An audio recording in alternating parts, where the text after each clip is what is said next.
নীলা, আমি তো শুধু ভাবছিলাম যদি তোমার গাড়িতে একটু লিফট পাওয়া যেত।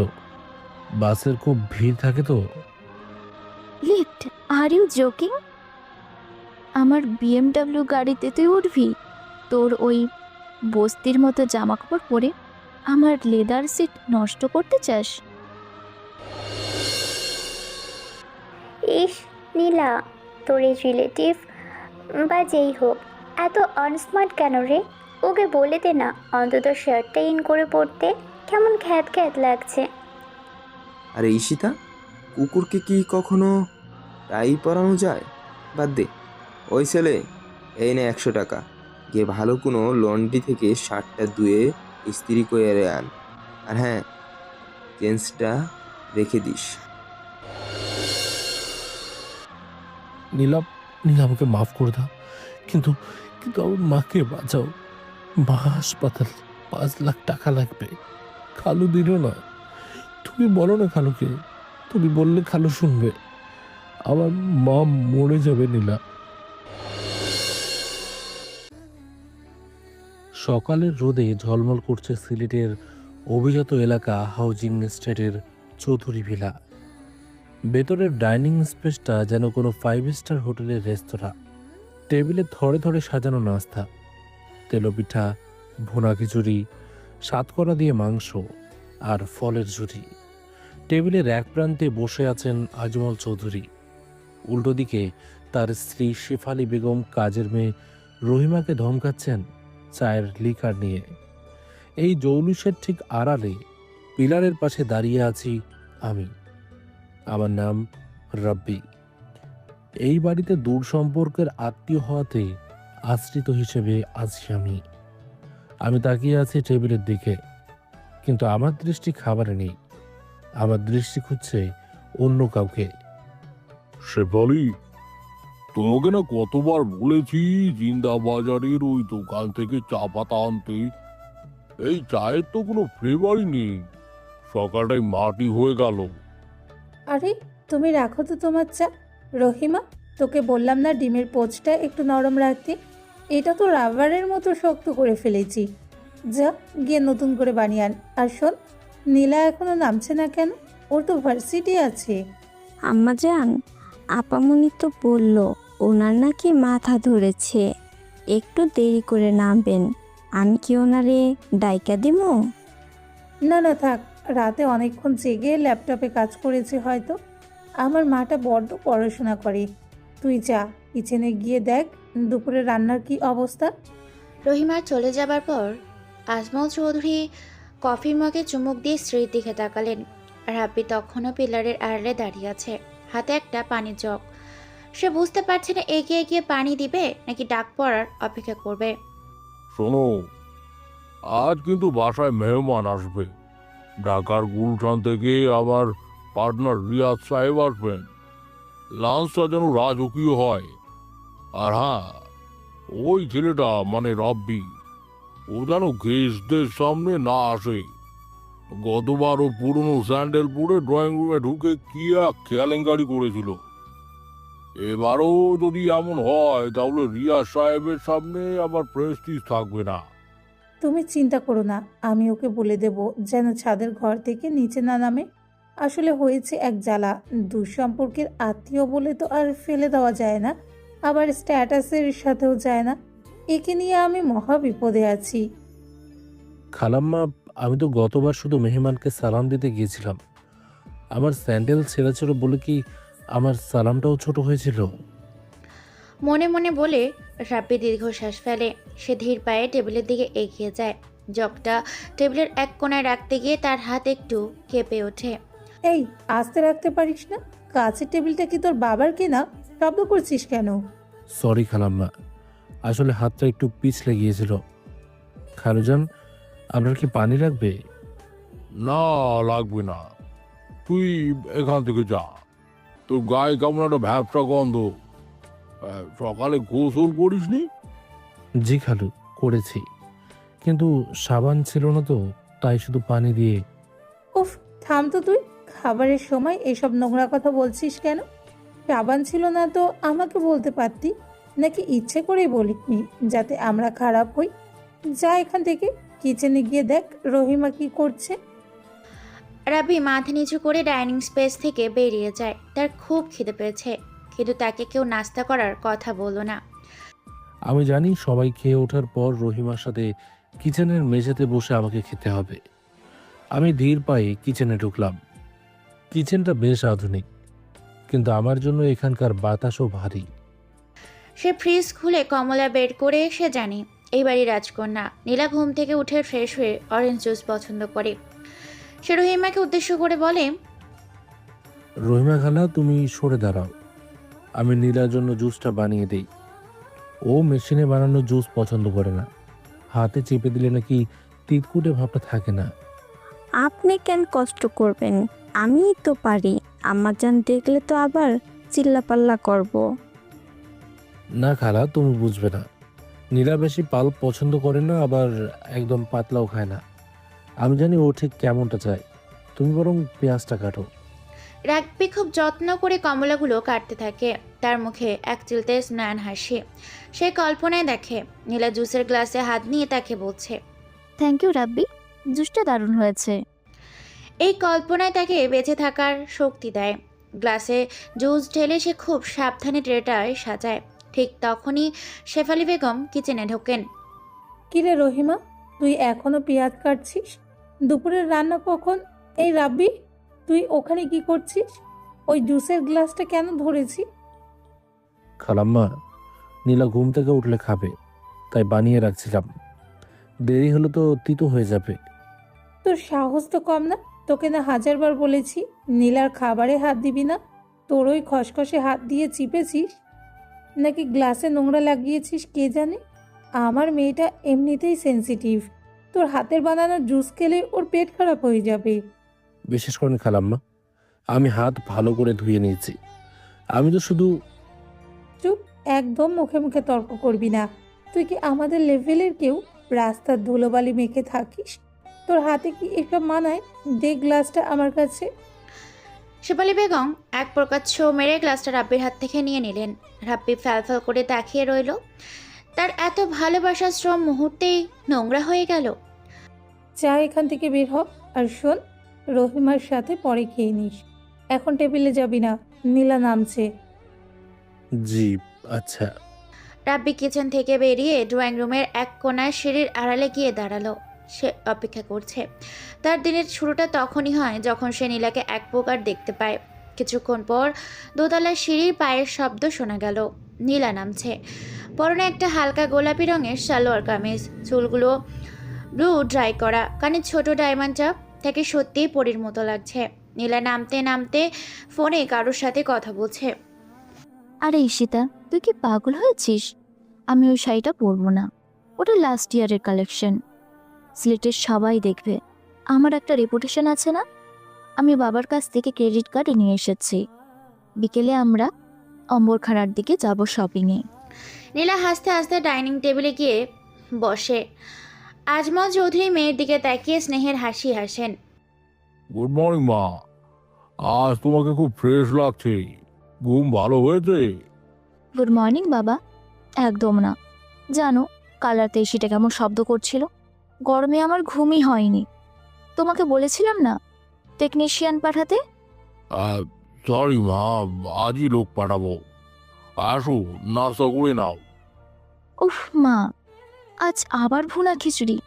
কতবার বলেছি আমার ডায়েট চলছে, আমার জন্য ব্রাউন ব্রেড আর বয়েলড এগ রেডি করোনি? করেছি মা, এই যে। আর তোমার ফেভারিট জুস। নীলা জুসের গ্লাসে চুমুক দেয়। রাব্বি আড়াল থেকে অধীর আগ্রহে তাকিয়ে আছে। তার মনে হচ্ছে যাক, অন্তত জুসটা তো সে খেলো। অজান্তে হলেও আমার হাতের ছোঁয়া নীলা গ্রহণ করলো। হঠাৎ নীলার চোখ চলে যায় পিলারের আড়ালের দিকে। সেখানে আমার শার্টের হাতটা একটু বেরিয়েছিল। বাবা, ওই কোনায় কে দাঁড়িয়ে আছে? রাব্বি? ও কিছু না মা, হয়তো কোনো কাজে দাঁড়িয়ে আছে। রাব্বি, এই রাব্বি, এদিকে আয়। রাব্বির বুকটা ধক করে ওঠে। নীলা তাকে ডাকছে। সে ভয়ে ভয়ে আবার কিছুটা আনন্দের সাথে সামনে এগিয়ে যায়। জি নীলা, কিছু বলবে? তোর কি কোনো কাজ নেই? সকাল সকাল ভূতের মতো পিলারের পেছনে দাঁড়িয়ে ওকে মারছিলিস কেন রে? আমার নাস্তা করার সময় কেউ তাকিয়ে থাকলে আমার খুব অস্বস্তি হয়। It's disgusting. না নীলা, আমি তাকাচ্ছিলাম না। আসলে খালাম্মা বলেছিলেন পরে খেতে, তাই আমি অপেক্ষা করছিলাম। তো অপেক্ষা করবি কিচেনে গিয়ে, ড্রয়িং রুমে কেন? আর শোন, কালকে ভার্সিটির থেকে ফেরার সময় দেখলাম তুই আমার গাড়ির দিকে তাকিয়েছিলি। শোন, তোর মতো খ্যাত কাজিন আমার আছে, এটা ভাবলেও আমার লজ্জা লাগে। ভার্সিটিতে আমার ধারের কাছেও আসবি না, বুঝেছিস? নীলা, আমি তো শুধু ভাবছিলাম যদি তোমার গাড়িতে একটু লিফট পাওয়া যেত। বাসের খুব ভিড় থাকে তো। লিফট? Are you joking? আমার বিএমডাব্লিউ গাড়িতে তুই উঠবি? তোর ওই বস্তির মতো জামা কাপড় পরে আমার লেদার সিট নষ্ট করতে চাস? বাবা দেখো কি বলছে, ও নাকি আমার সাথে গাড়িতে যাবে। রাবি, তুই বেশি বড় বেড়েছিস। তোকে থাকতে দিয়েছি, খেতে দিয়েছি, এটাই কি বেশি না? এখন আবার গাড়ির শখ হয়েছে। যা, বাসে করেই যাবি, আর এক মুহূর্ত এখানে দাঁড়িয়ে থাকবি না। ওর সামনে থেকে দূর হ। ভুল হয়ে গেছে খালু, আমি আর বলবো না। রাব্বি আর দাঁড়াতে পারে না। তার অপমানিত চেহারাটা লুকানোর জন্য সে দ্রুত পায়ে সেখান থেকে সরে যায়। সে চলে যায় বাড়ির পেছনের দিকে, যেখানে গ্যারেজের সাথে লাগানো একটা ছোট স্টোর রুমের ঘর তাকে দেওয়া হয়েছে। ঘরটার সাথে সাথে একটা চৌকি, তারপর পাতলা তোষক, দেয়ালে চুনকাম উঠে গেছে। এক কোনায় তার বইয়ের স্তূপ। রাব্বি ঘরে ঢুকে দরজাটা বন্ধ করে দেয়। আয়নাটা ভাঙা, অর্ধেক দেখা যায় না। সে আয়নার সামনে দাঁড়িয়ে নিজের দিকে তাকায়। কিরে রাব্বি, খুব শখ হয়েছিল গাড়িতে চড়ার? তোর কি মনে থাকে না তুই কে? তুই কেউ না, তুই শুধু একটা বোঝা। এই শার্টটা দেখ, কলার ছিঁড়ে গেছে। এটা পরে বিএমডাব্লিউ গাড়িতে চললে গাড়িটার লজ্জা লাগতো। রাব্বি নিজের চোখের জল মোছে। সে ব্যাগ থেকে সুই সুতো বের করে শার্টের বোতামটা ঠিক করার চেষ্টা করে। হঠাৎ তার ফোনটা বেজে ওঠে। পুরনো নোকিয়া বাটন ফোন। স্ক্রিনের নাম ভেসে ওঠে, রফিক। রফিক তার গ্রামের বন্ধু, সিলেটের মেসে থাকে। হ্যালো রফিক, বল। কী রে দোস্ত, তুই কই? বাসে যাবি না? আমি তোর টিলাগড় পয়েন্টে দাঁড়িয়ে আছি। তুই কি আজও বাস মিস করবি? আসছি রে, একটু দেরি হয়ে গেল। আচ্ছা রফিক, একটু কথা বলতো। মানুষের মন কি কখনো বদলায় না? মানে কেউ যদি কাউকে খুব ভালোবাসে কিন্তু তার টাকা না থাকে, তাহলে কি সেই ভালোবাসার কোনো দাম নেই? আবার শুরু করলি? দোস্ত, তোকে কতবার বলেছি ওই চৌধুরী বাড়ির মেয়ের আশা বাদ দে। ওরা আকাশের চাঁদ, আর আমরা হলাম মাটির প্রদীপ। তেল ফুটালেই নিভে যাব। তুই জলদি আয়, আজকে কিন্তু ইকোনমিক্স স্যারের ক্লাস আছে। আসছি। আকাশের চাঁদ তো, তাই তো হাত বাড়লে ছোঁয়া যায় না, শুধু দূর থেকে দেখে দীর্ঘশ্বাস ফেলা যায়। রাব্বি ফোন রেখে দেয়। সে জুতো পায়ে গলাতে গিয়ে দেখে তালাটা আর একটু ফাঁক হয়ে গেছে। সে একটু সুপারগুলো দিয়ে সেটা জোড়া লাগানোর চেষ্টা করে। তার মনে পড়ে এই জুতোটা গত ঈদে নিউ মার্কেট থেকে 200 টাকা দিয়ে কিনেছিলাম, আর আজ এটা আমার দারিদ্র্যের প্রতীক হয়ে পায়ে জড়িয়ে আছে। একদিন একদিন আমি এমন জুতো পরবো যে জুতো ধুলো মোছার জন্য মানুষের লাইন দেবে। কিন্তু নীলা, সেদিন তুমি আমাকে চিনবে নাকি সেদিনও বলবে খ্যাত? রাব্বি ব্যাগটা কাঁধে নিয়ে ঘর থেকে বের হয়। তার হাঁটার মধ্যে একটা জেদ, কিন্তু কাজটা অপমানে ঝুলে আছে। চৌধুরী ভিড়ার বিশাল গেটটা দারোয়ান খুলে দিয়েছে। একটা চকচকে কালো বিএমডাব্লিউ গাড়ি বেরিয়ে আসছে। ড্রাইভারের সিটে মতিন, আর পেছনে বসে আছে নীলা। রবি গেটের একপাশে সরে দাঁড়ায়। তার মনে খুবই গভীরে এখনো একটা ক্ষীণ আশা, যদি নীলা একবার গ্লাস নামিয়ে বলে, উঠে আয়। আল্লাহ, আজকের দিনটা অন্তত ভালো করো। নীলার মনটা একটু নরম করে দাও। গাড়িটা রাব্বির পাশ দিয়ে যাওয়ার সময় গতি কমায়। রাব্বি আশান্বিত হয়ে তাকায়। জানলার কালো কাজটা ধীরে ধীরে নামে। নীলা তার সানগ্লাসটা একটু নামিয়ে রাব্বির দিকে তাকায়। এই রবি শোন, বলো নীলা। তোর ভার্সিটির আইডি কার্ডটা কি সাথে আছে? হ্যাঁ, আছে তো। গুড। গেটের সিকিউরিটি গার্ডকে বলবি তুই আমার কেউ না। লাস্ট টাইম তুই বলেছিলি তুই আমার কাজিন। গার্ড আমাকে জিজ্ঞেস করেছিল। It's so embarrassing. আমার যেন আর শুনতে না হয়। তুই আমার আত্মীয়, তুই বলবি তুই আমাদের বাড়ির কেয়ারটেকার বা ওই রকম কিছু, মনে থাকবে? মনে থাকবে নীলা, আমি কাউকে বলবো না আমি তোমার কেউ হই। That's better. মতিন ভাই চলো, লেট হয়ে যাচ্ছে। গাড়িটা সাঁ করে বেরিয়ে যায়। শুকনো রাস্তার ধুলো উড়ে এসে রাব্বির মুখে, চশমা আর জামায় লাগে। রাব্বি কাশতে থাকে, সে হাত দিয়ে চশমার ধুলোটা মুছে গাড়িটা মিলিয়ে যাবার পথে তাকিয়ে থাকে। তুমি ধুলো দিয়ে গেলে নীলা, আমি এই ধুলোকেই একদিন আবির বানিয়ে তোমার কপালে মাখাবো। কেয়ারটেকার, ঠিক আছে, আজ থেকে আমি শুধুই কেয়ারটেকার, কিন্তু একদিন আমি এই শহরের মালিক হব। সেদিন তুমি কার পরিচয় দেবে? রাব্বি হাঁটতে শুরু করে। হাউজিং অ্যাসিস্টের চওড়া রাস্তা পেরিয়ে তাকে যেতে হবে আড়ম্বর থানা পয়েন্টে। সেখান থেকেই লোকাল বাস। রোদ বাড়ছে, সাথে বাড়ছে রাব্বির বুকের ভেতরের আগুন। রাস্তার দুপাশে বড় বিড়া অট্টালিকা যেন তাকে ব্যঙ্গ করছে। পথচারী এক বৃদ্ধ তাকে দেখে বলেন, ও বাবা, সরে দাঁড়াও, গাড়ি আসছে তো। জি চাচা, সরছি। আসলে গাড়ি তো এখন আমাকে চেনে না, তাই সরে দাঁড়ানোই ভালো। রাব্বি ভিড়ের মধ্যে মিশে যায়। তার মলিন শার্টটা হাজারো মানুষের ভিড়ে হারিয়ে যায়, কিন্তু তার মনের ভেতর যে তুচ্ছ তাচ্ছিলের ক্ষত তৈরি হলো আজ সকালে, তা তাকে আলাদা করে রাখে সবার চেয়ে। বাসে ওঠার জন্য যে যখন দৌড় দেয়, তখন কন্ট্রাক্টর তাকে ধাক্কা দেয়। ওই মিয়া, ভাড়া আছে তো, নাকি স্টুডেন্ট বলে হাফ ভাড়া দিয়ে চিল্লাচিল্লি করবা? পিছে যাও, পিছে। ভাড়া আছে ভাই, পুরো ভাড়াই দেব, আমাকে একটু উঠতে দেন। বাসের পদান্নাদি ঝুলে রাব্বি শহরের ব্যস্ততা দেখে। তার মনে ভাসে ডাইনিং টেবিলের সেই দৃশ্য, নীলার সেই অবজ্ঞার হাসি। সে চোখ বন্ধ করে।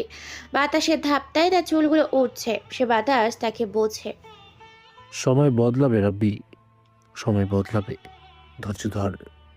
কিছুক্ষণ পর লিডিং ইউনিভার্সিটি ক্যাম্পাস, সিলেট। কড়া রোদে ক্যাম্পাসের কাজ ঘেরা বিল্ডিংয়ে পড়ে ঠিকরে বেরোচ্ছে।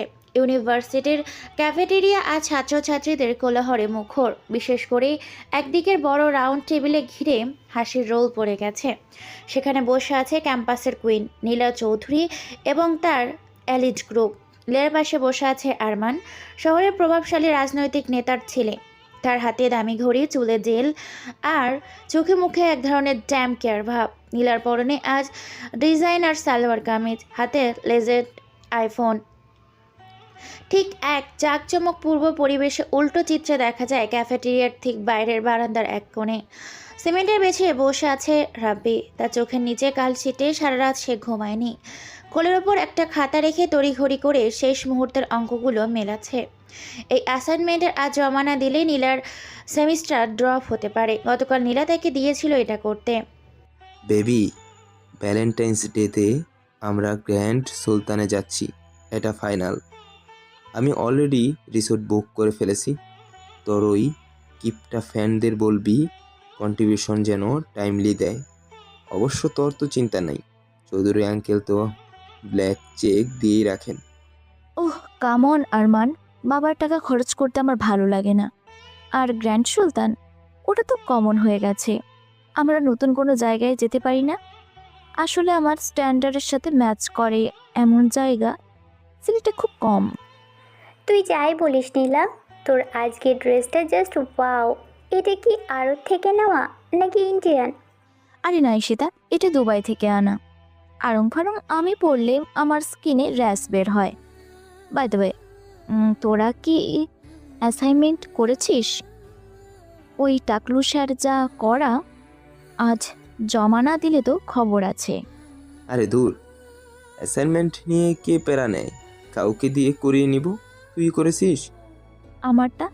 আমারটা তো হয়ে যাওয়ার কথা। একটা মেশিন লাগিয়ে রেখেছি কাজে, একটু পরেই ডেলিভারি দিয়ে যাবে। নীলা বাঁকা আসে। ঠিক তখনই রাব্বি খাটাটা বন্ধ করে। তার মুখে একটা স্বস্তির নিঃশ্বাস। সে কপালে জমে থাকা ঘামটা সাথে আঠায় মুছে নেয়। খাতাটা বুকে জড়িয়ে সে ধীর পায়ে ক্যাফেটেরিয়ার দিকে এগোতে থাকে। কাছের দরজার বাইরে দাঁড়িয়ে সে একটু ইতস্তত করে। ভেতরে এত দামি দামি মানুষ এসে চলছে, আর তার গায়ে সেই মলিন শার্ট। কিন্তু নীলার প্রয়োজনের কথা ভেবে দরজা ঠেলে ভেতরে ঢোকে। আরে ওই দেখ, একটা লোকাল বাস প্যাসেঞ্জার আমাদের ক্যাফেটেরিয়ার ঢুকে পড়েছে। সিকিউরিটি কি আজকাল ঘুমায় নাকি? এই ছেলের ড্রেস আপ দেখে তো মনে হচ্ছে ও ভুল করে ভার্সিটিতে চলে এসেছে। অর্থ থাকার কথা বন্দর বাজারের কোনো চায়ের দোকানে। টেবিলের সবাই হো হো করে হেসে ওঠে। নীলা হাসি শুনে পেছনে তাকায়। রাব্বিকে দেখে তার মুখের হাসি মিলিয়ে যায়। পরবর্তীতে ভেসে ওঠে তীব্র বিরক্তি। রাব্বি ভয়ে ভয়ে তাদের টেবিলের কাছে এসে দাঁড়ায়। নীলা, এই যে তোমার খাতাটা, সব কমপ্লিট করে দিয়েছি। তোকে এখানে আসতে কে বলেছি? তুই আমাকে ফোন দিতে পারতিস না? নাকি বন্ধুদের সামনে আমাকে ছোট করার খুব শখ তোর? না মানে, আমার তো ফোনে ব্যালেন্স ছিল না, আর ক্লাস তো শুরু হয়ে যাবে 10 মিনিটে, তাই ভাবলাম সরাসরি দিয়ে দিই। তুমি কাল রাতে বলেছিলে না ইকুয়েশনগুলো মিলছিল না, আমি সব মিলিয়ে দিয়েছি, 3বার চেক করেছি। ও হ্যালো মিস্টার, কি যেন নাম? ও হ্যাঁ, কাজের ছেলে। তুমি কি নীলার পিয়ন নাকি? খাতা দিয়েছো? এবার ফুটো। এখানে দাঁড়িয়ে বাতাসের অক্সিজেন নষ্ট করছো কেন? তোমার গায়ের গন্ধে আমার বার্গারের টেস্ট নষ্ট হয়ে যাচ্ছে। ভাইয়া, আমি কাজের ছেলে না, আমি নীলার। শাট আপ, একদম চুপ। তুই আমার কে সেটা কি সবাইকে লটারিতে মাইক দিয়ে জানাতে হবে? দে খাতাটা। নীলা ছবেরে রাব্বির হাত থেকে খাতাটা কেড়ে নেয়। রাব্বির আঙুলে খাতার স্পাইলার বাইরিংয়ের খোঁচা লাগে, কিন্তু সে উফ শব্দ করে না। খাতাটা নেওয়ার সময় নীলার চোখ পড়ে রাব্বির শার্টের বুকের বোতামের দিকে। ধস্তাধস্তি বা পুরনো হবার কারণে বোতামটা ঝুলে আছে, সুতোটা ছিঁড়ে যাওয়ার উপক্রম। ছি, তোর কি মিনিমাম কমন সেন্স নেই? একটা ছেঁড়া শার্ট পরে তুই আমার ফ্রেন্ড সার্কেলের মাঝখানে এসে দাঁড়িয়েছিস। তুই জানিস এরা কারা? এরা সব টপ ফ্যামিলির ছেলে মেয়ে। আর তুই, তোর দিকে তাকালে মনে হয় কোনো বস্তি থেকে উঠে এসেছিস।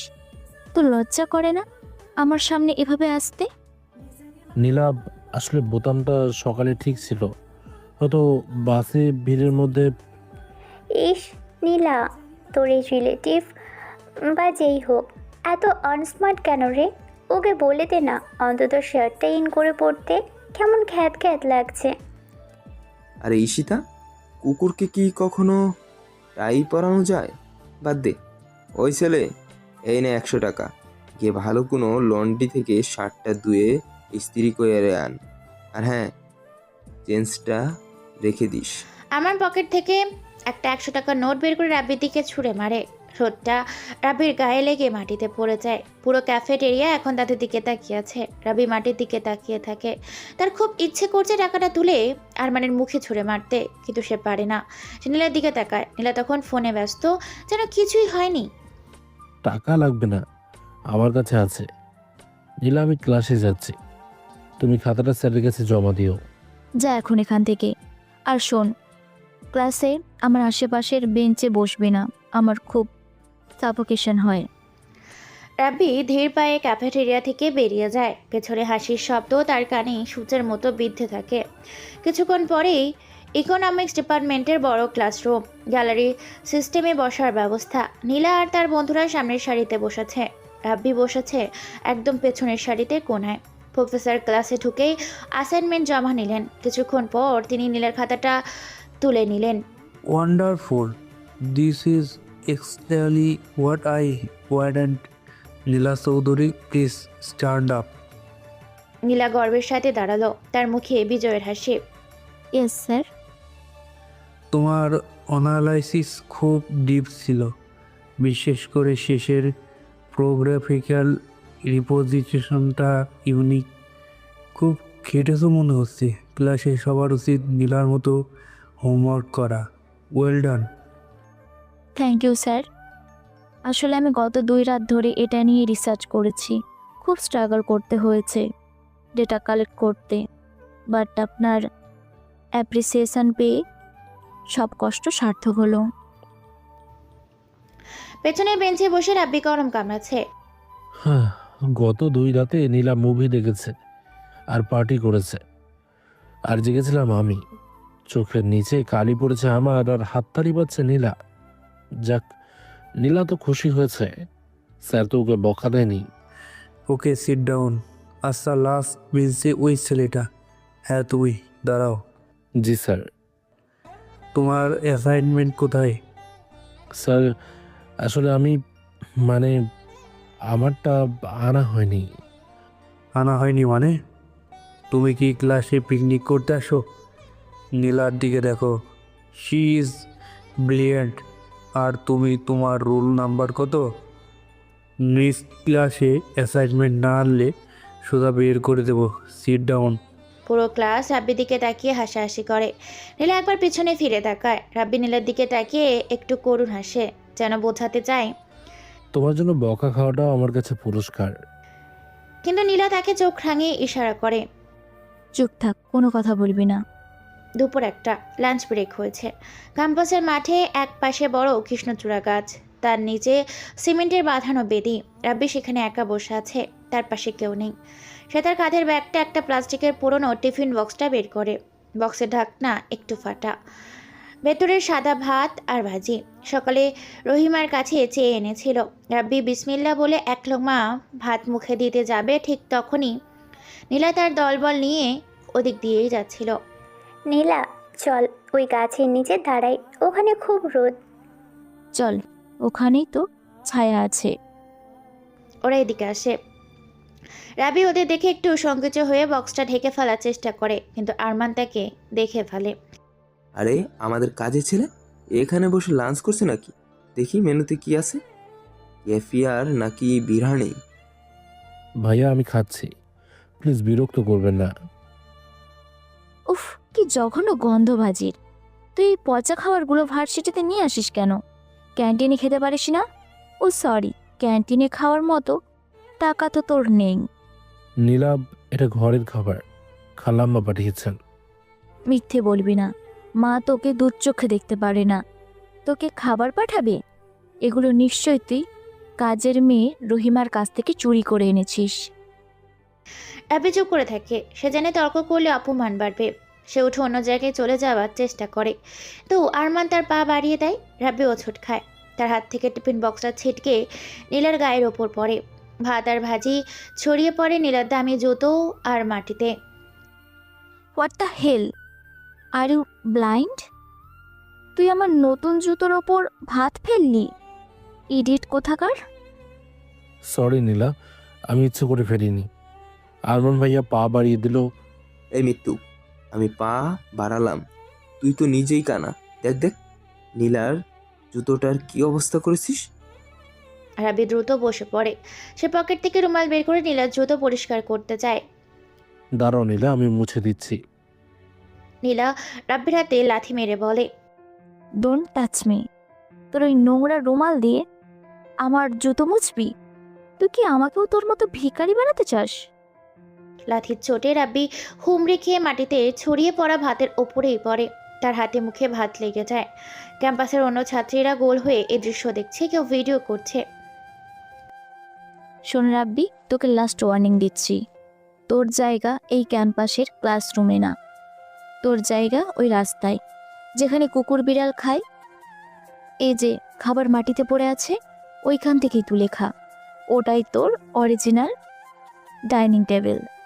চলো নীলা, এই ছোট লোকের সাথে কথা বলে লাভ নেই। আমার মুখটাই অফ করে গেল। নীলা এবং তার বন্ধুরা রাব্বিকে ওইভাবে মাটিতে ফেলে রেখেই চলে যায়। যাওয়ার সময় নীলা একবার পেছনে ফিরেও তাকায় না। রাব্বি স্তব্ধ হয়ে বসে থাকে। তার চোখে জল গড়িয়ে পড়ে ভাতের ওপর। সে কাপা কাপা হাতে মাটি থেকে একটা একটা করে ভাতের দানা তুলতে থাকে। রিজিক, এটা আল্লাহ দিয়েছেন, এটাকে অসম্মান করা যায় না। নীলা, তুমি আজ ভাতের থালায় লাথি মেরে ফেলে দিলে। একদিন একদিন হয়তো এই ভাতের জন্যই তোমাকে কাঁদতে হবে। আমি গরিব হতে পারি, কিন্তু খাবারকে সম্মান করতে জানি। ভাই, আপনি ঠিক আছেন? সাহায্য করব? না ভাই, ধন্যবাদ, আমি ঠিক আছি। আসলে গরিবের ঠিক থাকা আর না থাকা একই কথা। রাবি ভাঙা টিফিন বক্সটা ব্যাগে ভরে। তার দুপুরে খাওয়া হলো না। পেটে খিদে, বুকে অপমান, আর চোখে একরাশ স্বপ্নে ভাঙ্গের বেদনা নিয়ে সে ওয়াশরুমে হাঁটা দেয়। জলের কলটা ছেড়ে সে যখন মুখে পানি দেয়, আয়না নিজের প্রতিবিম্ব দেখে নিজেই শিউরে ওঠে।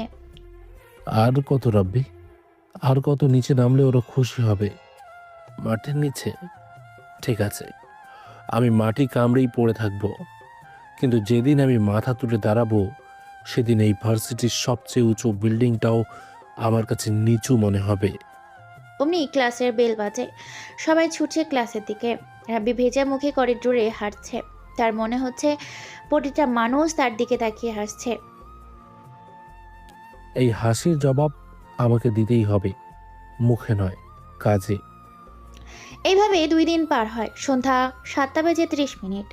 সিলেটের আজ আকাশ দুপুর থেকে গুমট বেঁধেছিল।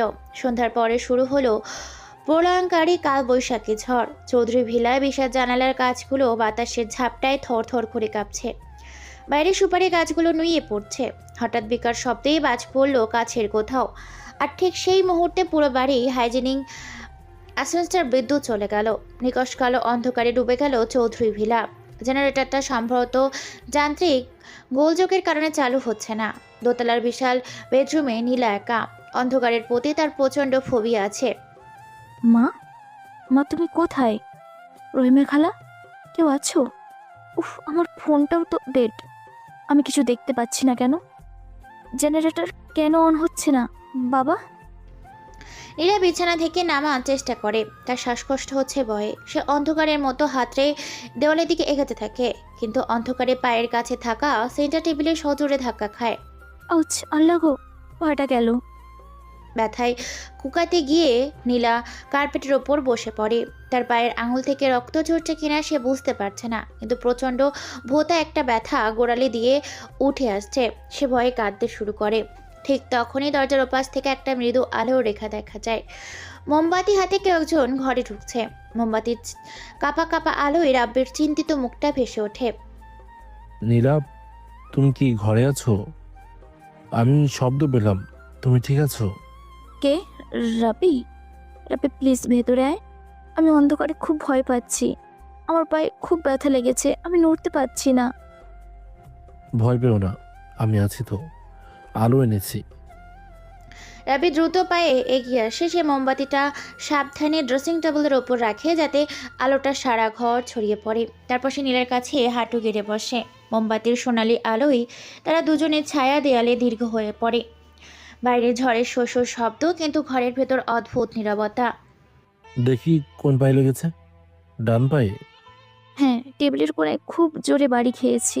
মনে হয় আঙুল ভেঙে গেছে। খুব জ্বলে যাচ্ছে রাব্বি। ভাঙবে না ইনশাল্লাহ। দেখি পাটা একটু সোজা করো, আমি মলম লাগিয়ে দিচ্ছি। ভাগ্যিস আমি ড্রয়ারে ফার্স্ট এড বক্সটা জানতাম কোথায় আছে। রাব্বি খুব আলতো করে নীলার ফর্সা পাটা নিজের হাতের তালুতে তুলে। নীলা একবার পা সরিয়ে নেয় না। ব্যথায় তার চোখ বন্ধ হয়ে আসছে। রাব্বি পকেট থেকে মলমের টিউব বের করে খুব সাবধানে লাগাতে থাকে। রাব্বির হাতের স্পর্শে নীলার ব্যথা যেন কিছুটা কমে আসে। সে অবাক হয়ে রাব্বির দিকে তাকায়। মোমবাতির আলোয় রাব্বির ঘাম ভেজা মুখটা আজ আর খ্যাত মনে হচ্ছে না, বরং খুব আপন মনে হচ্ছে। রাব্বি, তুই এত কেয়ারিং কেন রে? আমি তোকে কত অপমান করি, তাও তুই ছুটে আসিস। কেয়ারিং না নীলা, আসলে যার কেউ নেই তার ব্যথাটা আমি বুঝি। আর তুমি ব্যথা পেলে আমার মনে হয় ব্যথাটা আমারই লেগেছে। ফিল্মের ডায়লগ দিবি না তো, খুব বিরক্ত লাগে। আচ্ছা, একটু আস্তে। হ্যাঁ, ওখানটায়। সরি। আচ্ছা নীলা, ব্যথা কি খুব বেশি? একটু কমেছে। তুই হাতটা সরাবি না, গরম ভাবটা আমার আরাম লাগছে। রাব্বি নীলার পা ধরেই বসে থাকে। বাইরের বৃষ্টির শব্দ আর মোমবাতির আলোয় এক মায়াবী পরিবেশ তৈরি করে। নীলা লক্ষ্য করে রাব্বির ডান হাতের তালুতে একটা বড় পোড়া দাগ। সে কৌতূহলী হয়ে ওঠে। আচ্ছা রাব্বি, তোর ডান হাতে ওটা কিসের দাগ? পুড়ে গিয়েছিল? ও, এটা এটা ছোটবেলার স্মৃতি। তখন গ্রামে ছিলাম, মা পিঠা বানাচ্ছিল মাটির চুলায়। আমি খুব জেদ করছিলাম গরম পিঠা খাবো। মা বারণ করেছিল, কিন্তু আমি চুলা থেকে পিঠা নিতে গিয়ে হাত পুড়িয়ে ফেলি। মা সেদিন খুব কেঁদেছিল। সারা রাত আমার হাতে ফু দিয়েছে আর চোখের পানি ফেলেছে। সত্যি তোর মা তোকে খুব ভালোবাসতেন, তাই না? হুম, গরিবে তো টাকা থাকে না নীলা, তাই তারা ভালোবাসাটা একটু বেশি দেয়। আমার মা বলতো, রাব্বি, তোর হাত পুড়লে আমার কলিজা পড়ে। জানিস, আমার মা কখনো আমাকে নিয়ে ওভাবে কাঁদে না। মা শুধু মেকআপ, পার্টি আর সোসাইটি নিয়ে ব্যস্ত। আমার জ্বর হলেও মা আগে দেখে তার শাড়িতে দাগ লাগলো কিনা।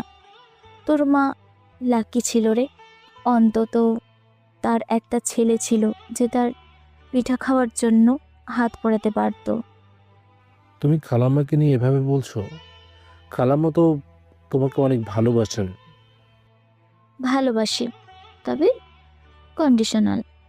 আমি সুন্দরী, আমি ভালো রেজাল্ট করি, তাই ভালোবাসে। আমি যদি তোর মতো গরিব হতাম, মা আমাকেও হয়তো বাড়ি থেকে বের করে দিত। গ্রামের কথা শুনবে? আমাদের গ্রামে যখন বৃষ্টি হতো, আমরা টিনের চালে বৃষ্টির শব্দ শুনতাম। মনে হতো কেউ যেন নূপুর পরে নাচছে। আর মা তখন হারিকেন জ্বালিয়ে গল্প শোনাতো। নুপুর পরে নাচছে? বা, তোর তো বেশ কবিত্ব আছে। আচ্ছা, তোর গ্রামের ভাষায় একটা কথা বলতো দেখি। ওই যে সেদিন ফোনে বলছিলি, কি লাচছো নাকি কি যেন? তোর, তুমি হাসবে। হাসবো না, প্রমিস। বল না একটু, আমার শুনতে মজা লাগে। সিলেটি ভাষাটা তুই খুব পিওর করে বলিস। আচ্ছা, ইটা কিতা কই না পা, আমি তো ভালো আছি। আপনি কি লাগছেন? ও মাই গড, ইতা কিতা কইন, you sound so funny. Rabbi, তুই একটা জোকার। নীলার এই অকৃত্রিম হাসি দেখে রাব্বি মুগ্ধ হয়ে যায়। সে মোমবাতির আলোয় নীলার হাসি মুখের দিকে অপলক তাকিয়ে থাকে। তার মনে হয় পৃথিবীর সব সুখ সে এই মুহূর্তে আটকে আছে, যে অজান্তেই বলে ফেলে। নীলা, কি? তোমাকে না হাসলে খুব সুন্দর লাগে। মানে, যখন তুমি রাগ করো না, তখন তোমাকে একটু আকাশের চাঁদের মতো লাগে। মনে হয় তাকেই থাকি। নীলা হঠাৎ চুপ হয়ে যায়। সে রাব্বির চোখের দিকে তাকায়। সেখানে কোনো ধূর্ততা নেই, আছে শুধুই মুগ্ধতা। নীলা একটু অস্বস্তিতে পড়ে, আবার গালের কাছে একটু লাল আভাও ফুটে ওঠে। সে চোখ নামিয়ে নেয়। তোর সাহস তো বেড়ে গেছে, ফ্ল্যাট করছিস আমার সাথে? না না, সত্যি বলছি। আমি তো শুধু। চুপ কর, পাটা ছাড়, ব্যথা কমেছে। আর একটু মালিশ করে দিই, ফুলে আছে তো। হুম, দিতে পারিস, কিন্তু বেশি চাপবি না। রাব্বি আবার মলম মালিশ করতে থাকে। দুজনের মধ্যে অদ্ভুত এক নীরবতা। বাইরে বাজ পড়ার শব্দ, কিন্তু ভেতরের এক অত্যক্ত টান। রাব্বি ভাবে হয়তো আজকের এই ঝড় তাদের মাঝখানের দেয়ালটা ভেঙে দিল।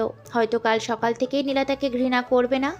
তো রাব্বি জানতো না বাস্তবতার রূপকথার মতো সহজ নয়। হঠাৎ ছপ করে আলো জ্বলে ওঠে। জেনারেটর বা মেন লাইট ঠিক হয়েছে। 100 ওয়াটের উজ্জ্বল টিউব লাইটের আলোয় মোমবাতির ম্লান আলো তুচ্ছ হয়ে যায়, আর সেই তীব্র আলোয় ভেসে ওঠে এক অসামাজিক দৃশ্য। ফ্লোরে বসে চৌধুরী বাড়ির একমাত্র মেয়ে, আর তার পা ধরে বসে আছে আশ্রিত রাব্বি। দরজার কাছে দাঁড়িয়ে আছেন শেফালি বেগম। তার হাতে টর্চ লাইট ছিল। এখান থেকে মেঝেতে পড়ে গেল। তার চোখ কপালে। নীলা, এসব কি হচ্ছে? রাব্বি, তুই এখানে কি করছিস? শেফালি বেগমের গলার আওয়াজে নীলা চমকে ওঠে। সে বিদ্যুৎ বেগে নিজের পা রাব্বির হাত থেকে সরিয়ে নেয়। মুহূর্তে নীলার মস্তিষ্কে বিপদ সংকেত বেজে ওঠে। মনে মনে বলে, মা দেখে ফেলেছে। এখন মা ভাববে আমি রাব্বির সাথে প্রেম করছি বা ঘনিষ্ঠ হচ্ছি।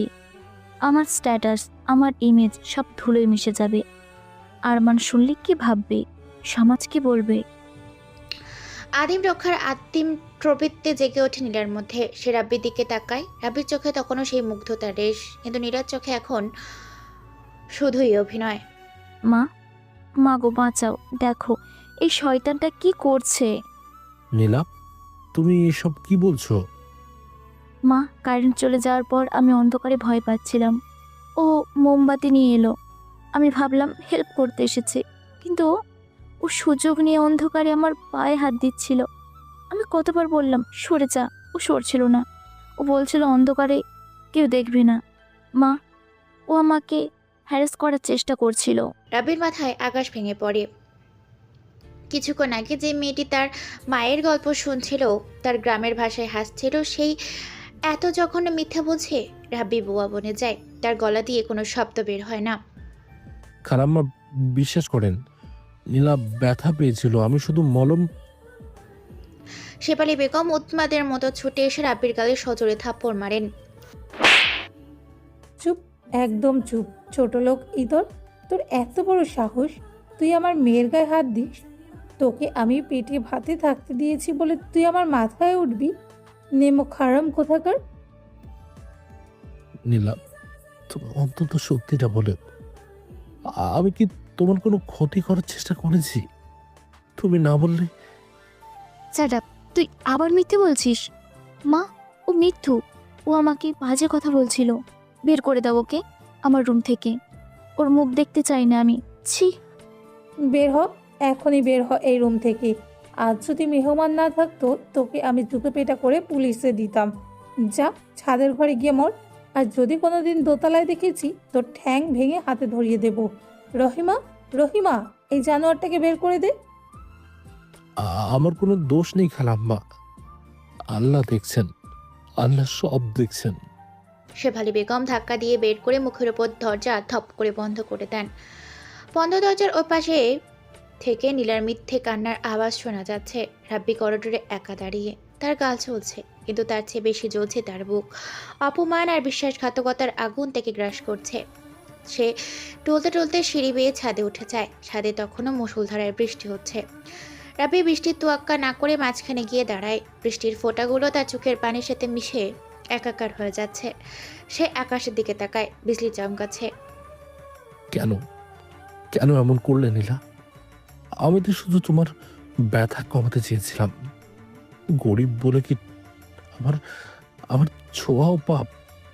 তুমি আমাকে চোর বানিয়েছ, মেনে নিয়েছি। খেতে বলেছ, মেনে নিয়েছি। কিন্তু আজ আজ তুমি আমার আমার আমার চরিত্রহীন বানালে। নিজের ইজ্জত বাঁচাতে আমার সততাকে খুন করলে। এই আলো, এই বিজলি বাতির আলোই আমার শত্রু। অন্ধকারে আমরা সমান ছিলাম নীলা।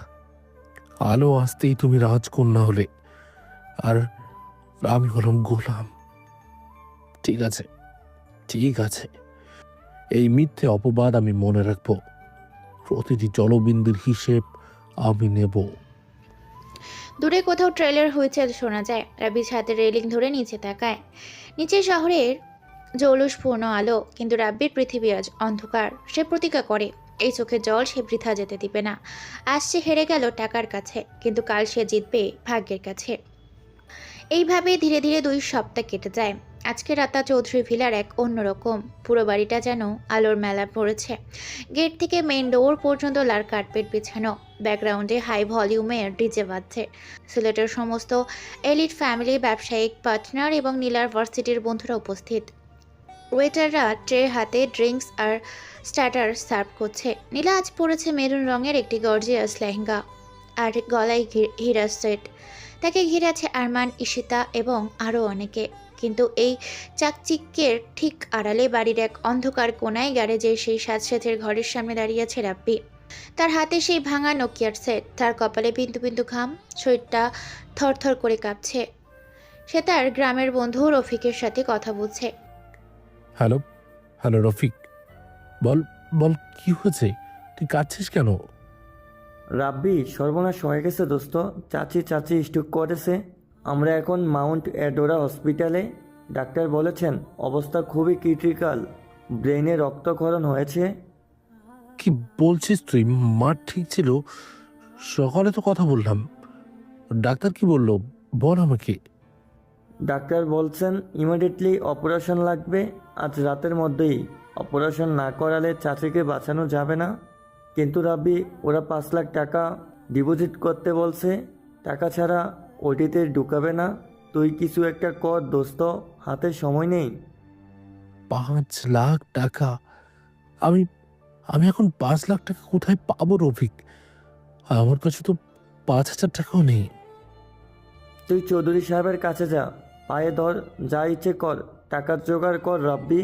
চাচি বারবার তোর নাম ধরে ডাকছেন, লাইনটা কেটে যাচ্ছে, তাড়াতাড়ি কর। ফোনটা কেটে যায়। রাব্বির মনে হলো তার পায়ের নিচের মাটি সরে যাচ্ছে। মা, তার এতিম জীবনের একমাত্র সম্বল। রাব্বি পাগলের মতো ছুটতে শুরু করে। সে ভিড় ঠেলে মেন বিল্ডিংয়ের দিকে দৌড়ায়। গেস্টরা তাকে দেখে নাক সিটকাচ্ছে, কেউ কেউ সরে যাচ্ছে। কিন্তু রাব্বির চোখে আজ কোনো লজ্জা নেই, আছে শুধুই মায়ের মুখ। সে ড্রয়িং রুমের মাঝখানে আমজাল চৌধুরীকে দেখতে পায়। তিনি কয়েকজন বিদেশি ইনভেস্টরদের সাথে হাসাহাসি করছে। খালু, খালু আমাকে বাঁচান, আমার মা। আরে কে? রাব্বি, তুমি এখানে কেন? Are you mad? দেখছো না আমি গেস্টদের সাথে কথা বলছি? ছাড়ো আমার হাত। খালু, আমার মা স্ট্রোক করেছেন, মাউন্ট রেডরোতে ভর্তি। ডাক্তার বলেছে 5 লাখ টাকা না দিলে অপারেশন করবে না।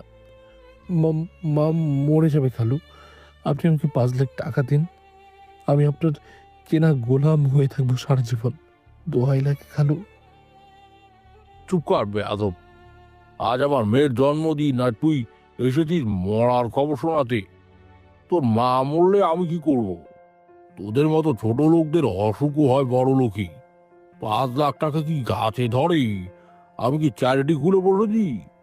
খালু, মা তো আপনারও আত্মীয়, আপনার দয়া মা কি মরে গেছে? আমি কথা দিচ্ছি, আমি রক্ত বিক্রি করে হলেও আপনার টাকা শোধ করব। আজ শুধু আমার মাকে বাঁচান। সিকিউরিটি মতিন, এই পাগলাটাকে এখান থেকে সরা। আমার মুডটাই অফ করে দিল। রাব্বি, তুই যদি এখনই এখান থেকে না যাস, আমি তোকে পুলিশে দেবো। ভাগ এখান থেকে। খালু না, খালু প্লিজ। আজমল চৌধুরী রাব্বিকে লাথি দিয়ে সরিয়ে দেন এবং গেস্টের দিকে তাকিয়ে কৃত্রিম হাসি আসেন। I am so sorry gentleman, বাড়ি কাজের লোক, মাঝে মাঝে ড্রামা করে টাকা নেওয়ার জন্য। Please enjoy the party. Rabbi মেজ থেকে ওঠে এবং তার চোখে ঘোর লাগা ভাব।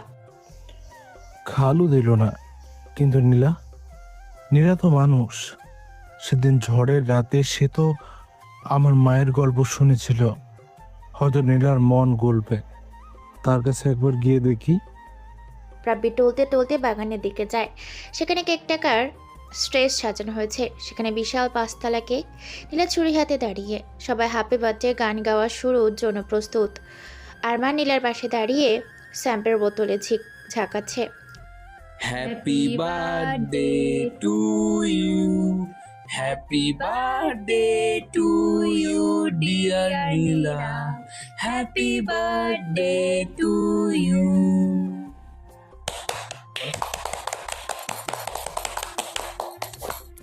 ঠিক মোমবাতি নেভানোর মুহূর্তে রাব্বি ভিড় ঠেলে স্টেজে উঠে যায়। তার বিধ্বস্ত চেহারা, চোখের জল আর ধুলোমাখা জামা দেখে গান থেমে যায়। পিনপতন নীরবতা নেমে আসে। রাব্বি, তুই এখানে কি করছিস? তুই স্টেজ কেন? নীলা, আমাকে মাফ করে দাও, কিন্তু কিন্তু আমার মাকে বাঁচাও। মা হাসপাতালে, 5 লাখ টাকা লাগবে। খালু দিল না। তুমি বলো না খালুকে, তুমি বললে খালু শুনবে। আমার মা মরে যাবে। নীলা, শুনলি না ম্যাডাম কি বললো? যাবাক, এই ছোট লোক, তুই নীলার গায়ে হাত দিচ্ছিস কোন সাহসে? টাকা নেওয়ার জন্য নতুন ফোন দি, এখন আবার মায়ের অসুখের নাটক? নাটক না ভাইয়া, নাটক না। আমি সত্যি বলছি। রফিক ফোন করেছিল। আপনার কেউ বিশ্বাস করছেন না কেন? গরিব বলে কি আমাদের মা থাকতে নেই? তোর নাটক আমি ওই দিন রাতেও দেখেছি রাব্বি। তুই সিম্প্যাথি পাওয়ার জন্য কত নিচে নামতে পারিস আমি জানি। আজ আমার স্পেশাল ডে, আর তুই এসেছিস ভিখারির মতো সিনক্রেট করতে। আমার ফ্রেন্ডদের সামনে আমার স্ট্যাটাসটা তুই মাটিতে মিশিয়ে দিলি। স্ট্যাটাস? নীলা, এখানে একটা মানুষের জীবন মরণের প্রশ্ন হোক, আর তুমি স্ট্যাটাসের কথা ভাবছো? আমি ভিখারি ঠিক আছে, আমি ভিখারির মতোই ভিক্ষা চাইছি। আমাকে আমাকে টাকাটা দাও, আমি আজীবন তোমাদের বাড়ির জুতো পরিষ্কার করব, কথা দিচ্ছি। তার কান্নায় মাইক্রোফোনের কারণে স্পিকারে জোরে শোনা যায়, পুরো পার্টিতে একটা অস্বস্তিকর পরিবেশ তৈরি করে। নীলার মনে আজ সবাই তাকে জাজ করছে। তার জন্মদিনের আনন্দটা মাটি হয়ে গেল এই খ্যাত ছেলেটার জন্য। তার রাগ গিয়ে পড়ে রাব্বির ওপর। গেট অফ মি, ছাড় আমার পা। নীলা রাব্বির গালে সজোরে একটা চড় মারে, চটাস করে শব্দ হয়। রাব্বি ছিটকে পড়ে স্টেজের এক কোণায়, কেকের ক্রিম লেগে যায় তার মুখে। তুই একটা প্যারাসাইট, পরগাছা। তোকে খেতে দিচ্ছি, পড়তে দিচ্ছি, এখন আবার 5 লাখ টাকা? তোর মা মরেছে তো মরুক, তাতে আমাদের কি? তোর মা তো কোনো প্রধানমন্ত্রী না যে তাকে বাঁচাতে আমাদের পার্টি বন্ধ করতে হবে। সিকিউরিটি, কোথায় তোমরা? জি ম্যাম সাহেব। এই ছেলেটাকে ঘাট ধাক্কা দিয়ে বের করে দাও। আর শোনো, গেটের বাইরে ফেলে আসবে, যেন এই বাড়ির ছায়াও মারাতে না পারে। নীলা, তুমি আমাকে মারলি? আমার মা মরছে আর তুমি? আরমান এবং সিকিউরিটি গার্ডরা মিলে রাব্বিকে মারতে মারতে স্টেজ থেকে নামায়। রাব্বি বাধা দেয় না, তার শরীরে অবশ হয়ে গেছে। তাকে টানতে টানতে গেটের দিকে নিয়ে যাওয়া হয়। পেছনের ডিজে আবারও বেজে ওঠে। নীলা আবার ছুরি হাতে নেয়, কিন্তু তার হাত কাঁপছে। সে নিজেকে বোঝায়, আমি ঠিকই করেছি, ও একটা ফ্রড। চৌধুরী ভিলার বিশাল লোহার গেট খুলে রাব্বিকে রাস্তায় ছুঁড়ে ফেলে দেয় গাছরা। রাব্বি হুমড়ে খেয়ে পিচ ঢালা রাস্তায় পড়ে। হাঁটু ছিলে রক্ত পড়ায়। আকাশ ভেঙে বৃষ্টি নামে। সিলেটের তুমুল বৃষ্টি মুহূর্তে রাব্বির চোখের জল বৃষ্টির পানিতে ধুয়ে যায়। সে উঠে দাঁড়ানোর চেষ্টা করে, কিন্তু পায়ের শক্তি পায় না। আল্লাহ, কেন কেন এমন পরীক্ষা নিচ্ছ? আমাকে টাকা দাও আল্লাহ, আমার মাকে বাঁচাও। রাব্বির ঠিক সেই মুহূর্তে পকেটের ফোনটা বেজে ওঠে। রাব্বি কাঁপা কাঁপা হাতে রিসিভ করে। সে জানে এই ফোনটা কেন। তার বুক ধড়ফড় করছে। হ্যালো, রফিক। রাব্বি, সব শেষ। চাচি আর নেই। ডাক্তার ডেথ সার্টিফিকেট লিখছে।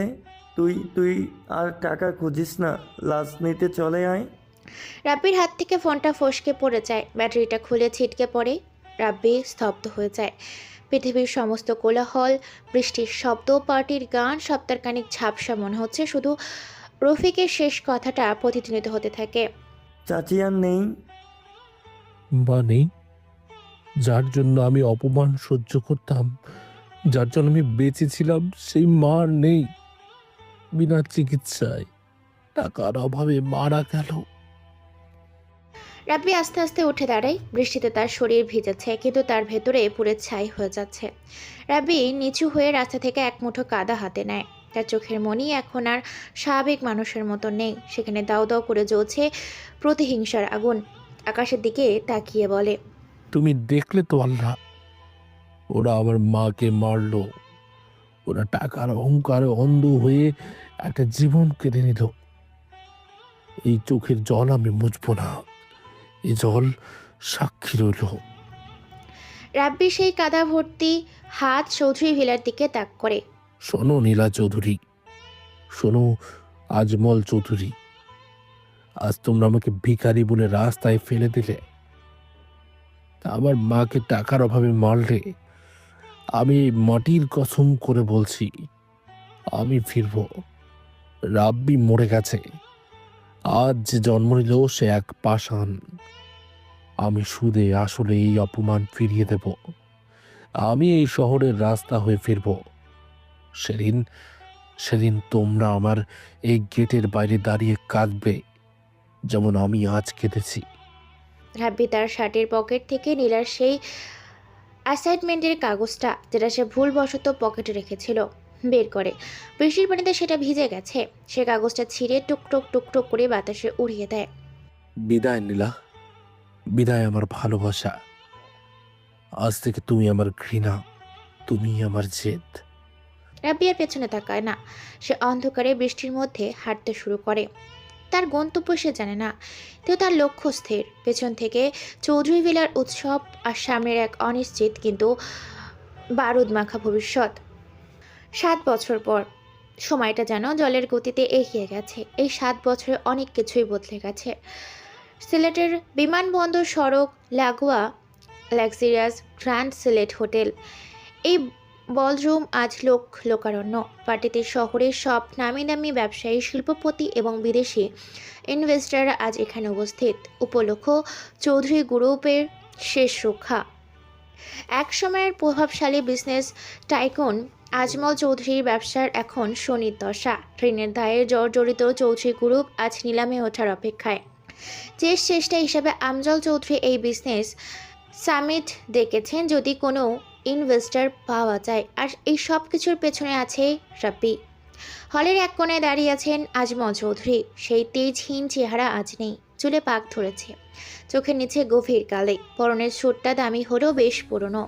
তিনি বারবার ঘামছেন এবং টিস্যু দিয়ে কপাল মুছছেন। তার পাশে দাঁড়িয়ে আছে নীলা, সেই অহংকারী ফ্যাশনটিনা নীলা আজ যেন আছে না। তার পরনে কোনো ডিজাইনার লেহেঙ্গা নেই, আছে খুব সাধারণ সুতির একটা শাড়ি। কানে ছোট্ট দুল, হাতে ঘড়ি ছাড়া আর কোনোই গহনা নেই। রূপ আজ কিন্তু সেই জৌলুস নেই। তার চোখে মুখে এক ধরনের ক্লান্তি আর অপমানের সয়ে যাওয়া ছাপ। নীলা, রিয়া সাহেব তো বোনই তুলতেন না। আর ওই জাপানি ইনভেস্টর মিস্টার সাতো বললেন তিনি ইন্টারেস্টেড না। আমার মনে হয় না আজকের রাতটা আমরা পার করতে পারবো মা। কাল সকালেই ব্যাংক আমার বাড়ি সিলগালা করে দেবে। বাবা প্লিজ ভেঙে পড়ো না, আল্লাহ নিশ্চয়ই কোনো একটা রাস্তা বের করবে। তুমি পানিটা খাও, তোমার প্রেশার বেড়ে যাবে। পানি খাবো? আমার গলায় তো পানি নামছে না মা। আমার নিজের জন্য চিন্তা নেই, চিন্তা তোকে নিয়ে। তোকে আমি রাজরানীর মতো রেখেছিলাম, আর আজ তোকে মানুষের দাঁড়ে দাঁড়ে ঘুরতে হচ্ছে। ওই দেখ, আমার প্রাক্তন ম্যানেজারও আমাকে দেখে মুখ ঘুরিয়ে নিল। নীলা তাকায়। সত্যি, যারা একসময় বাবার সামনে মাথা নিচু করে থাকতো তারা আজ বাবাকে দেখেই না দেখার ভান করছে। নীলার খুব কষ্ট হয়। সে ট্রে হাতে নিয়ে নিজেই এগিয়ে যায় কয়েকজনের অতিথির দিকে। একসময় ওয়েটাররা তার হুকুমে চলতো, আজ খরচ বাঁচানোর জন্য সেই মেহমানদারি করছে। আসসালামু আলাইকুম আঙ্কেল, কেমন আছেন? ড্রিঙ্কস নেবেন? আরে নীলামাজি, তুমি ড্রিঙ্ক সার্ভ করছো? তা ভালো, দিনকাল যা ভরেছে, সব কাজ শেখা ভালো। তোমার বাবার তো আর সেই ক্ষমতা নেই যে তোমাকে বসিয়ে খাওয়াবে। জি আঙ্কেল, কাজ তো কাজই। নিন ফ্রেশ লাইম জুস। না না, লাগবে না। শুনেছি তোমাদের ফ্যাক্টরির মেশিনে নাকি জং ধরেছে। জুসে আবার কি মেশাও কে জানে। এরা দ্রুত সেখান থেকে সরে আসে। তার চোখে পানি চলে আসছে। সে এক কোণায় গিয়ে দাঁড়ায়। ঠিক তখন তার সামনে এসে দাঁড়ায় আরমান, সেই এখন নীলার এক্স বয়ফ্রেন্ড। আরমান এখন বাবার টাকায় বেশ ভালো পজিশনে আছে। তার হাতে দামি ওয়াইনের glass. Well well well, miss Nila Chowdhury in cotton sari, what is size. কি অবস্থা বেবি? শুনলাম তোমাদের বাড়িটা নাকি নিলামে উঠছে। আমার গ্যারেজটা খালি আছে, চাইলে থাকতে পারিস, তবে রেন্ট কিন্তু টাইমলি দিতে হবে। আরমান প্লিজ আমার সামনে থেকে যাও, তোমার সাথে কথা বলার রুচি আমার নেই। রুচি? ভিখারিদের আবার রুচি? তোর ওই দেমাকটা এখনো গেল না। ওই দেমাকের জন্যই তো আজ তোর এই অবস্থা। শোন, আমার কোম্পানিতে রিসিপশন লিস্ট দরকার, সিভিটা ড্রপ করে দিস, স্যালারি ভালো পাবি, অন্তত লিপস্টিক কেনার টাকাটা হয়ে যাবে। আল্লাহ যেদিন ফেরাবেন সেদিনই অপমানের জবাব দেব আরমান, এখন সরে দাঁড়াও। নীলা অন্যদিকে চলে যায়। বলরুমের স্টেজে ঘোষক মাইক্রোফোন হাতে নেয়। গুঞ্জন থেমে যায়, সবাই স্টেজের দিকে তাকায়। লেডিস অ্যান্ড জেন্টলম্যান, দয়া করে সবাই শান্ত হন। আমাদের আজকের এই ইভেন্টের মূল আকর্ষণ এবং এই মুহূর্তে বাংলাদেশের বিজনেস ওয়ার্ল্ডের গেম চেঞ্জার, যার একটি সিগনেচারে শেয়ার মার্কেটের গ্রাফ ওঠানামা করে। আরকে গ্রুপ অফ ইন্ডাস্ট্রিজের সম্মানিত চেয়ারম্যান এবং সিইও আমাদের মাঝে উপস্থিত হচ্ছেন। Please welcome the one and only mister RK. হঠাৎ পুরো হলদমের আলো নিভে যায়। অন্ধকার দর্শকের মধ্যে ফিসফিসানি শুরু হয়। আর কে এই আর কে? শুনেছি সিলেটের ছেলে, কিন্তু গত 5 বছরে ইউরোপ আমেরিকায় বিজনেস স্পার গড়েছে। চৌধুরী গ্রুপ কিনতেই নাকি আজকে এসেছেন। আর কি, আমি তো এই নাম শুনিনি। নতুন কেউ হবে হয়তো। আল্লাহ দয়া করো। ধোঁয়ার লেজার লাইটের মাঝখান দিয়ে 4 জন সুঠামদেহী বডিগার্ড প্রবেশ করে। তাজের পেছনে ধীর পায়ে রাজকীয় ভঙ্গিতে একজন প্রবেশ করছে। স্পটলাইট গিয়ে পড়ে তার উপর। উচ্চতা প্রায় 6 ফুট, পরনে নেভি ব্লু রঙের ইটালিয়ান আর্মানি স্যুট, পায়ে চকচকে ইটালিয়ান লেদার শু, চোখে কালো এভিডিয়ান সানগ্লাস, যদিও এটা রাত। হাতে লোরেক্সের গোল্ড অ্যাডিকশন ঘড়ি, চুলগুলো ব্যাকব্রাশ করা। লোকটি সেজের স্ত্রী বেয়ে ওপরে ওঠে। আজমল চৌধুরীর হৃৎপিণ্ডে হাতুড়ে পেটা দিচ্ছে। স্টেজের মাঝখানে গিয়ে সে দাঁড়ায়। ধীরে ধীরে চোখের সানগ্লাসটা খোলে। নীলা আর আজমল চৌধুরীর সামনের সারিতেই ছিলেন। সানগ্লাস খোলার পর নীলার চোখ বড় হয়ে যায়। তার হাত থেকে চুরের ট্রেটা পড়ে যায়, ঝনঝন শব্দে চুরমার হয়ে যায়। পুরো হল রুমের নিস্তব্ধতায় সেই শব্দ যেন বোমা ফাটার মতো শোনায়। রাব্বি, এটা এটা কি আমাদের রাব্বি? অসম্ভব। এ তো দেখতে রাজার মতো। না না, আমার চোখের ভুল। হ্যাঁ, এই সেই রাব্বি, কিন্তু তার চোখে সেই অসহায় ভাব নেই। আছে শিকারী বাঘের তীক্ষ্ণতা। তার চোয়াল শক্ত। সে পোডিয়ামের সামনে দাঁড়ায়। রাব্বি মাইক্রোফোন হাতে নিয়ে গম্ভীর কণ্ঠে বলে, শুভ সন্ধ্যা সিলেট। আমি রাব্বি খান। আপনারা আমাকে আর কে নামেই চেনেন। আজ আমি এখানে বিজনেস করতে আসিনি।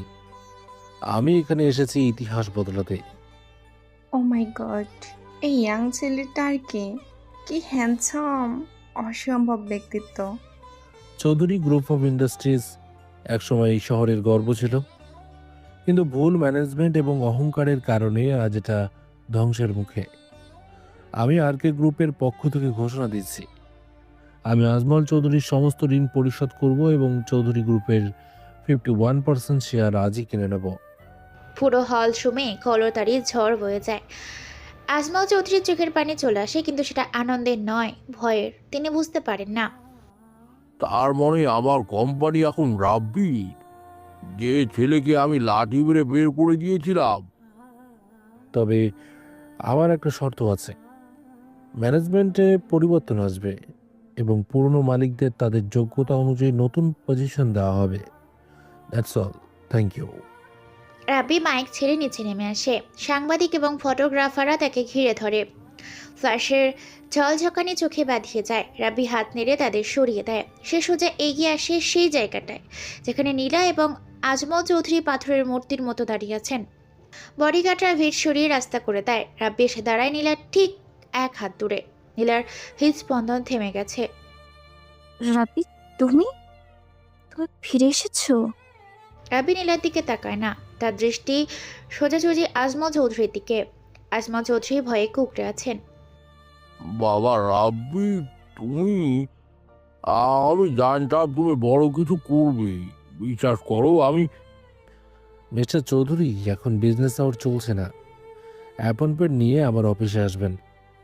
আমার পিএ আপনাকে সময় জানিয়ে দেবে। মিস্টার চৌধুরী, রাব্বি, আমি তোমার খালু। রাব্বি এবার নীলার দিকে না তাকিয়েই তার পিয়ে কি ইশারা করে। মিস্টার জামান, হোটেলের ফ্লোরটা কি ঠিকমতো ক্লিন করা হয়নি?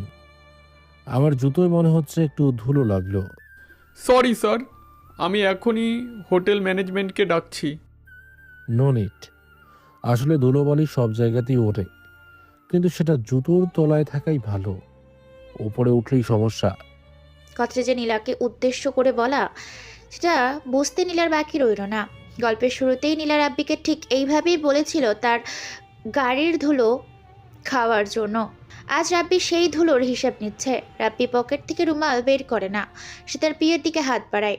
পিয়ে জামান সাহেব একটা দামি টিস্যু বক্স বের করেন। রাব্বি বক্সটা হাতে নেয় না। সে আঙুল দিয়ে ইশারা করে নীলার দিকে। জামান, টিস্যু বক্সটা মিস্টার চৌধুরীকে দাও। ওনার হাতে এখন কোনো কাজ নেই মনে হচ্ছে। গেস্টদের সার্ভিস যখন দিচ্ছেনই, তখন এটাও হয়তো ওনার সার্ভিসের মধ্যেই পড়ে।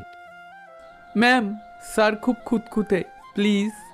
নীলা স্তম্ভিত হয়ে যায়। রাব্বি তাকে দিয়ে জুতো পরিষ্কার করতে চাইছে নাকি শুধু টিস্যু হোল্ড করতে বলছে? যেটাই হোক, এটা চরম অপমান। সবার সামনে আরমান এবং অন্য গেস্টরা তাকিয়ে আছে। নীলার মনে পড়ে যাচ্ছে সেই দুপুরের কথা, যখন সে রাব্বিকে দিয়ে তার জুতো পরিষ্কার কথা চেয়েছিল। প্রকৃতি আজ সেই দৃশ্য হুবহু ফিরিয়ে দিয়েছে। রাব্বি, তুমি কি সত্যি আমাকে এত ঘৃণা করো? ঘৃণা ঘৃণা করার জন্য যেটুকু আবেগ দরকার সেটাও তুমি 7 বছর আগে সেই বৃষ্টির রাতে ধুয়ে দিয়েছিলে miss Nila. You are just a stranger to me. আর অপরিচিতদের আমি ঘৃণা করি না, ইগনোর করি। রাব্বি আর এক মুহূর্ত দাঁড়ায় না। সে নীলাকে পাশ কাটিয়ে চলে যায়। যাওয়ার সময় তার কোটের সামান্য অংশ নীলার কাজ ছুঁয়ে যায়, যেন এক অবজ্ঞার স্পর্শ। জবান গাড়ি বের করো। এখানকার বাতাস খুব দূষিত লাগছে, আমার শ্বাসকষ্ট হচ্ছে। রাব্বি সদল বলে বেরিয়ে যায়। পেছনে থেকে পড়ে যায় নীলা। তার হাতে পিয়ে ধরিয়ে দেওয়া সে টিস্যু বক্স, যে সে সেটা বুকে চেপে ধরে ফ্লোরে বসে পড়ে। আজমল চৌধুরী মেয়ের মাথায় হাত রাখার সাহস পান না। দূর থেকে আরমান হাসছে। নীলা বুঝতে পারে রাব্বি শুধু টাকা নিয়ে ফেরেনি, সে ফিরেছে এক ধ্বংসস্তূপ তৈরি করতে, যেখানে নীলার অহংকার হবে প্রথম বলি। পরদিন বিকাল 5টা, চৌধুরী ভিলা, বর্তমান নাম খান ম্যানশন, হাউজিং অ্যাসেস্ট সিলেট। বিকালের স্নান হালো চৌধুরী ভিলায় বিশাল গেটের সামনে দাঁড়িয়ে আছে দুটা পরাজিত মানুষ, আজমল চৌধুরী এবং নীলা। তাদের পাশে দুটা বড় সুটকেস এবং একটা কাপড়ের পোটলা। আদালতের নির্দেশ, ব্যাংককে আজ দুপুরে বাড়িটি সিলগানা করে দিয়েছে এবং নিলামে সেটি কিনে নিয়েছে আরকে গ্রুপ। আজমল চৌধুরীর পরনে সেই জৌলুসপূর্ণ স্যুট নেই, আছে একটা সাধারণ সাদা পাঞ্জাবি আর হাতাটা একটু কুচকানো। নীলার পরনে সুতির সালোয়ার কামিজ, ওড়নাটা দিয়ে মাথা ঢাকা। গেটের ওপারে ঝুলছে নতুন সাইনবোর্ড, খান ম্যানশন। নীলা একবার পেছনে ফিরে বাড়িটার দিকে তাকায়। এই বারান্দা, ওই বারান্দা, সবকিছু তার ছোটবেলার স্মৃতি। আজ সব পর হয়ে গেল। নীলামা চলো, রিক্সা ডাকো। আর দাঁড়িয়ে থেকে লাভ নেই, এই ইট পাথর এখন আমাদের চেনে না। বাবা, আমরা কোথায় যাব? উপশহরের ওই বাসাটার ভাড়াও তো বাকি। ল্যান্ডলর্ড তো ঢুকতে দেবে না। আর তোমার হাতে তো ওষুধ কেনারও টাকা নেই। নিলামের টাকা আসতেও তো দেরি হবে।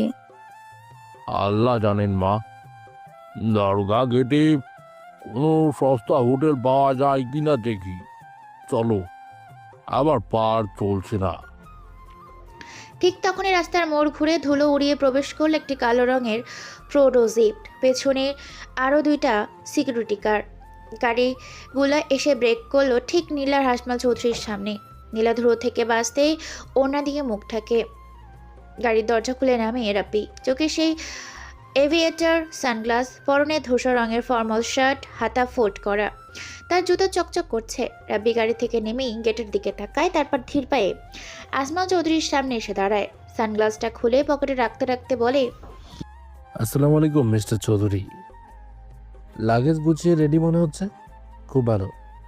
সময়ানুবর্তিতা ব্যবসার জন্য ভালো, কিন্তু আফসোস আপনি সেটা কখনোই মানেননি। রাব্বি, আমরা চলে যাচ্ছি। আর কি চাও? বাড়ি তো নিয়েছো, এবার কি আমাদের প্রাণটাও নিতে চাও? কোথায় যাচ্ছেন আপনারা এই পরন্ত বিকেলে? পকেটে শূন্য টাকা নিয়ে সিলেটে এখন হোটেলের ভাড়াও অনেক মিস্টার চৌধুরী। আর আপনার যা শরীরের অবস্থা, রাস্তায় রাত কাটালে সকালে সূর্য দেখা হবে কিনা সন্দেহ। রাব্বি বাবা, তুমি জিতেছ, আমরা হেরেছি। আমাদের যেতে দাও। আমাকে অপমান করো, কিন্তু আমার মেয়েটাকে আর কথা শুনবো না। অপমান? আমি তো সাহায্য করতে এসেছি। আমি অতটা অমানুষ নই যে আমার প্রাক্তন আত্মীয়দের রাস্তায় ফেলে দেব। আপনারা এই বাড়িতেই থাকবেন। নীলার চোখ উজ্জ্বল হয়ে ওঠে। সে বিশ্বাস করতে পারে না রাব্বি কি তাকে ক্ষমা করে দিল, নাকি পুরনো ভালোবাসার টান এখনো আছে। নীলা এক কদম এগিয়ে আসে। রাব্বি, তুমি তুমি সত্যি বলছো? আমি জানতাম তুমি এত নিষ্ঠুর হতে পারো না। তোমার মনে এখনো সেই মায়াটা আছে। ধন্যবাদ রাব্বি, ধন্যবাদ। মায়া? নিষ্ঠুর? ভুল করছো নীলা। আমি মায়াও দেখাচ্ছি না, নিষ্ঠুরতাও না। আমি শুধু ন্যায় বিচার করছি। হ্যাঁ, তোমরা এই বাউন্ডারির ভেতরেই থাকবে। মানে?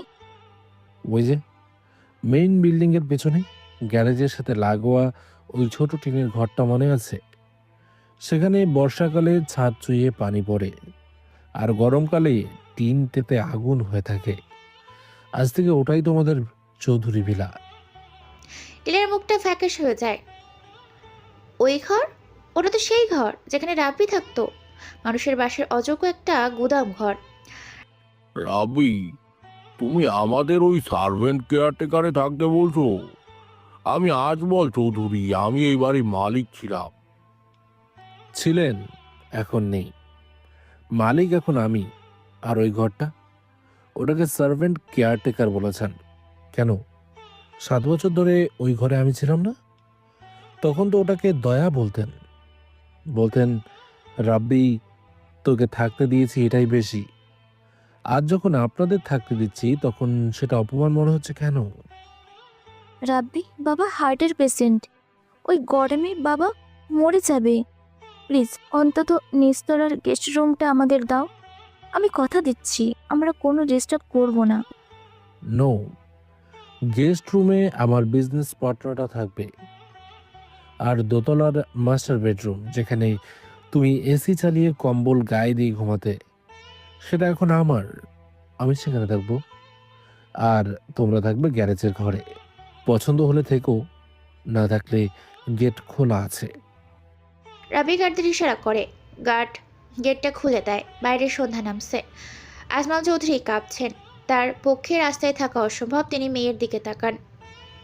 মা, আমার আর শক্তি নেই, চলো ওখানেই যাই। কপালের লিখন তো খণ্ডানো যাবে না। তুমি মানুষ না রাব্বি, তুমি একটা পিশাচ। তুমি শুধু বাড়ি কেন, পুরো সিলেট কিনে নিলেও তুমি ছোট লোকই থাকবে।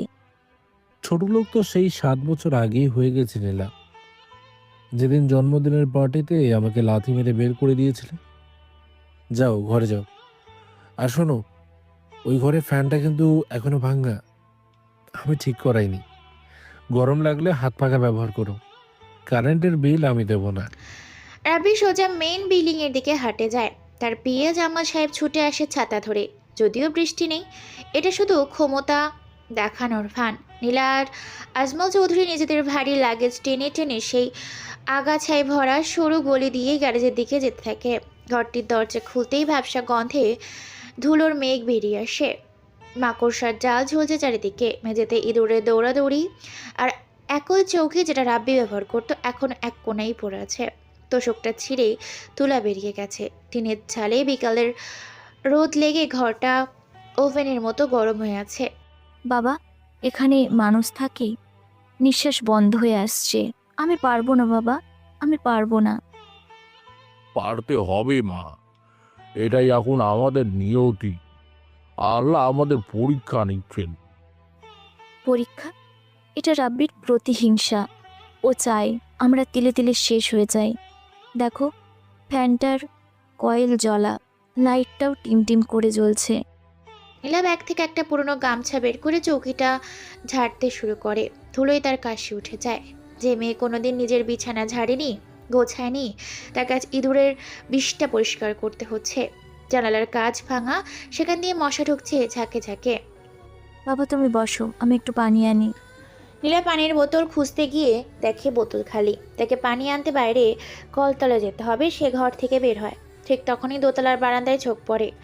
রাব্বি সেখানে দাঁড়িয়ে আছে, হাতে ফলের জুস। সে নীলার দিকে তাকিয়ে গ্লাসে চুমুক দিচ্ছে। তার পেছনে উজ্জ্বল আলো, এসি চলছে। আর নীলা নিচে দাঁড়িয়ে অন্ধকারের মধ্যে ঘামে ভেজার শরীর। কি হলো মিস নীলা, পানি খুঁজছো? ওই যে গ্যারেজের পেছনের ট্যাপটা আছে না, ওটা থেকে নিও। তবে ফিল্টার করা না, আয়রন ওয়াটার। অভ্যেস করো, স্বাস্থ্যের জন্য ভালো। তোমার দয়া আমার লাগবে না রাব্বি, আমি এই পানিই খাবো। কিন্তু মনে রেখো, ইতিহাস বদলাতে সময় লাগে না। সেটাই তো দেখছি, ইতিহাস তো বদলে গেছে। Enjoy your stay. রাব্বি ভেতরে চলে যায়। স্লাইডিং দৌড় লাগানোর শব্দ হয়। নীলা কলতলায় গিয়ে মুখে পানি দেয়। পানির স্বাদ লোহা লোহা, তার কান্না পায়। এই পানি রাব্বি খেত বছরের পর বছর। আমি তো জানতাম না। আমি তো মিনারেল ওয়াটার ছাড়া কিছুই ছুঁয়েও দেখতাম না। আজ সেই পানি আমার অমৃত মনে হচ্ছে। হায়রে জীবন। 2 দিন পর রাত 10টা। খান ম্যানশন আজ আবার সেজেছে, তবে আজ কোনো জন্মদিন পার্টি নয়। আজ রাব্বির বিজনেস সাকসেস পার্টি। শহরের গণ্যমান্য ব্যক্তিরা এসেছেন। দোতলায় ডিজে বাজছে, নিচতলায় গ্যারেজের ঘরে সেই শব্দ ভূমিকম্পের মতো অনুভূত হচ্ছে। মা, একটু বাতাস কর, আমার দম বন্ধ হয়ে আসছে। উফ, কি আওয়াজ! বাবা একটু সহ্য করো, আমি জানালাটা খুলে দিচ্ছি। মশা মা, খুব মশা, কামড়ে শেষ করে দিচ্ছে। মশারিটা কোথায়? মশারি তো নেই বাবা, লাগেজই আনিনি। তুমি একটু চোখ বন্ধ করো। ওপর থেকে গানের শব্দ ভেসে আসছে, আর নিচে নীলা আর তার বাবার গায়ে মশা মারছে। তার হাত ব্যথা হয়ে গেছে বাতাস করতে করতে। গরমে তাদের জামা কাপড় ভিজে শরীরের সাথে লেপ্টে আছে। রাব্বি, তুই ওই রাতে এভাবেই ছিলি যখন আমি আরমানকে নিয়ে পার্টি করছিলাম? তখন কি তুই এই গরমে এভাবে ছটফট করছিলি? মশা কামড়াচ্ছিল তোকে? আমি তো কোনোদিন খোঁজ নিইনি। মা তোকে ফ্যানটাও ঠিক করে দেয়নি। নীলা চোখ দিয়ে পানি গড়িয়ে পড়ে।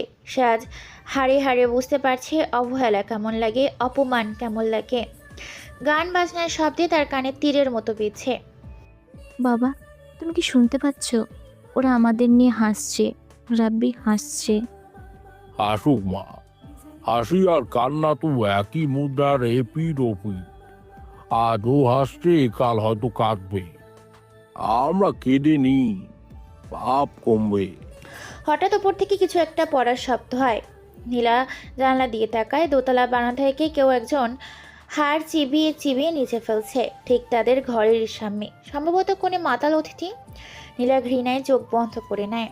তাদের এসব কুকুরের চেয়েও অধম মনে হচ্ছে। রাত 2টা। পার্টি শেষ, অতিথিরা চলে গেছে, গান থেমে গেছে, পুরো বাড়ি নিস্তব্ধ। দোতলার বিশাল মাস্টার বেডরুমের লাগোয়া ব্যালকনিতে দাঁড়িয়ে আছে রাব্বি। তার হাতে একটা গ্লাস, তাতে গাঢ় লাল রঙের আঙুর ফলে জুস। সে রেলিং ধরে নিচে তাকিয়ে আছে। সে গ্যারেজের ঘরে জানলা দিয়ে চিমচিম করে একটা মোমবাতির আলো দেখা যাচ্ছে। সম্ভবত কারেন্ট চলে গেছে বা রাব্বি মেন সুইচ অফ করার নির্দেশ দিয়েছে। কেমন লাগছে নীলা? খুব কষ্ট হচ্ছে? দম বন্ধ লাগছে? রাব্বি গ্লাসে চুমুক দেয় না। সে গ্লাসটা রেলিংয়ের ওপর রাখে। তার চোখ ভিজে উঠছে। সে তো চেয়েছে নীলাকে কষ্ট দিতে। সে তো চেয়েছিল নীলাকে তিলে তিলে শেষ হোক। কিন্তু আজ নীলাকে ওই নোংরা ঘরে ঢুকতে দেখে তার নিজের বুকটা কেন মোচড় দিয়ে উঠল? না, আমি দুর্বল হলে চলবে না। এই কষ্টটা জরুরি। নীলা, তুমি যদি আজ এই কষ্টটা না পাও, তুমি কোনোদিন বুঝবে না মানুষ হওয়ার মানে কি। তুমি টাকার পাহাড়ে বসেছিলে, তাই মাটির মানুষকে পোকা মনে করতে। আজ তুমি মাটিতে, মাটির গন্ধ নাও, দেখো মাটি কেমন। এই মাটি থেকেই আমরা এসেছি, এই মাটিতেই মিশে যাব। রাব্বির মনে পড়ে যায় তার মায়ের কথা। আমার মা বিনা চিকিৎসায় কষ্ট পেয়েছিল। আজমল চৌধুরীকেও বুঝতে হবে সেই কষ্ট। এটা রিভেঞ্জ না, এটা রিয়েলাইজেশন। তোমরা বোঝো যে টাকা আজ আছে কাল নেই, কিন্তু ব্যবহারটা থেকে যায়। নিচ থেকে খক খক করে কাশির শব্দ শোনা যায়। আজমল চৌধুরীর কাশি। রাব্বি অস্থির হয়ে ওঠে। সে পকেট থেকে ফোন বের করে। হ্যালো যেমন, শুনছো? নিচতলার গ্যারেজের লাইনে, মানে ওই টিনের ঘরটা একটা টেবিল ফ্যান পাঠিয়ে দাও। সিকিউরিটি গার্ডকে বলবে লুকিয়ে দিয়ে আসছে, যেন ওরা না বোঝে আমি পাঠিয়েছি। বলবে স্টোর রুমে অতিরিক্ত ছিল। আর হ্যাঁ, কিছু মশার কয়েল কুইক। রাব্বি ফোন রেখে আকাশের দিকে তাকায়। আকাশে চাঁদ উঠেছে, কিন্তু রাব্বির মনে মেঘ। আমি শয়তান হতে চাইলেও পারছি না কেন মা? তোমার রক্ত আমার শরীরে।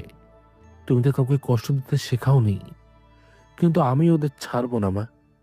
ওদের আমি মানুষ বানিয়ে ছাড়বো। এই আগুনের ঘর ওদের সোনা বানিয়ে বের করবে। অথবা ছাই করে দেবে। রাব্বি ঘরে ঢোকে, লাইট অফ করে দেয়। সে অন্ধকারে এসি বন্ধ করে দেয়, জানালা খুলে দেয়। মশা ঢুকছে। রাব্বি বিছানায় না শুয়ে ফ্লোরে একটা চাদর পেতে শুয়ে পড়ে। তুমিও গরমে আছো নীলা, আমিও গরমে থাকবো। পার্থক্য শুধু আমি চাইলেই এসি চালাতে পারি, তুমি পারো না। এই পারা আর না পারার নামই ভাগ্য।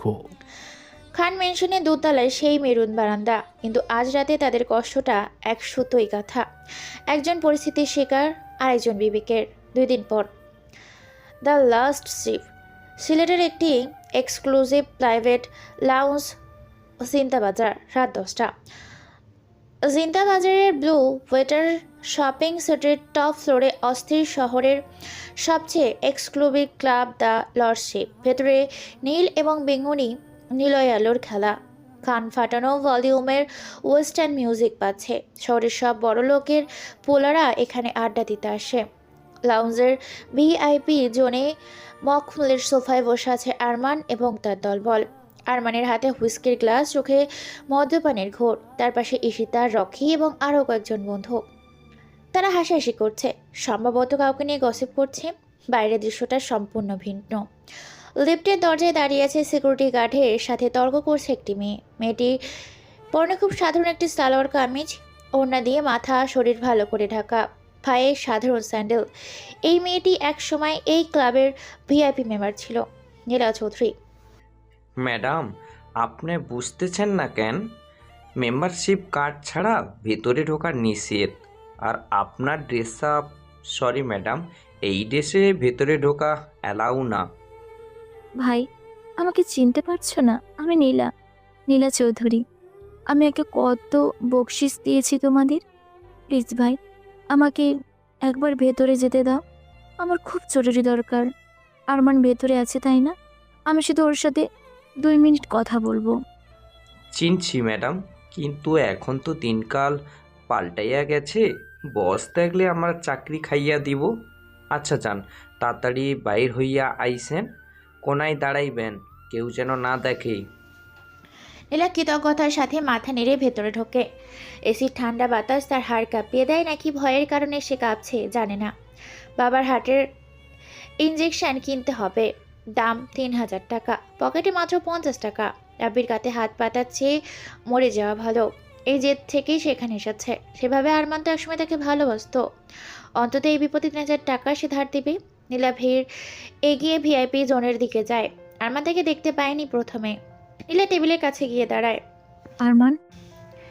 গানের শব্দের কারণে কেউ শুনতে পায় না। নীলা একটু জোরেই ডাকে, আরমান শুনছো? আরমান গ্লাস নামিয়ে তাকায়। ঈশিতা ও রকিও তাকায়। প্রথমে তারা চিনতে পারে না, তারপর আরমানের মুখে এক কুটিল হাসি ফুটে ওঠে। সে ইশারা করে ডিজে ব্যাকগ্রাউন্ডের মিউজিক একটু কমাতে বলে। আরে কে এটা? আমার চোখ কি ঠিক আছে নাকি নেশা বেশি হয়ে গেল? এটা কি আমাদের মিস সিলেট নীলা চৌধুরী, নাকি তার কোনো গরিব যমজ বোন? ও মাই গড, নীলা, তোর এ কী অবস্থা? তুই এই খ্যাত ড্রেস পরে ক্লাবে এসেছিস? সিকিউরিটি তোকে আটকালো না? আরমান প্লিজ মজা করো না। আমি খুব বিপদে পড়ে এসেছি। আমার বাবার অবস্থা খুব খারাপ, হার্ট অ্যাটাক হতে পারে যে কোনো সময়। ডাক্তার একটা ইঞ্জেকশন দিয়েছে, খুব জরুরি। আমার কাছে টাকা নেই। ও সো স্যাড। চৌধুরী আঙ্কেলের হার্ট অ্যাটাক। তা কত টাকা লাগবে? 5 লাখ, 10 লাখ? না না, অত না, মাত্র 3000 টাকা। আমাকে এই 3000 টাকা ধার দাও আরমান। আমি কথা দিচ্ছি, আমি টিউশনি করে বা যেভাবেই হোক তোমাকে শোধ করে দেব। 3000 টাকা মাত্র?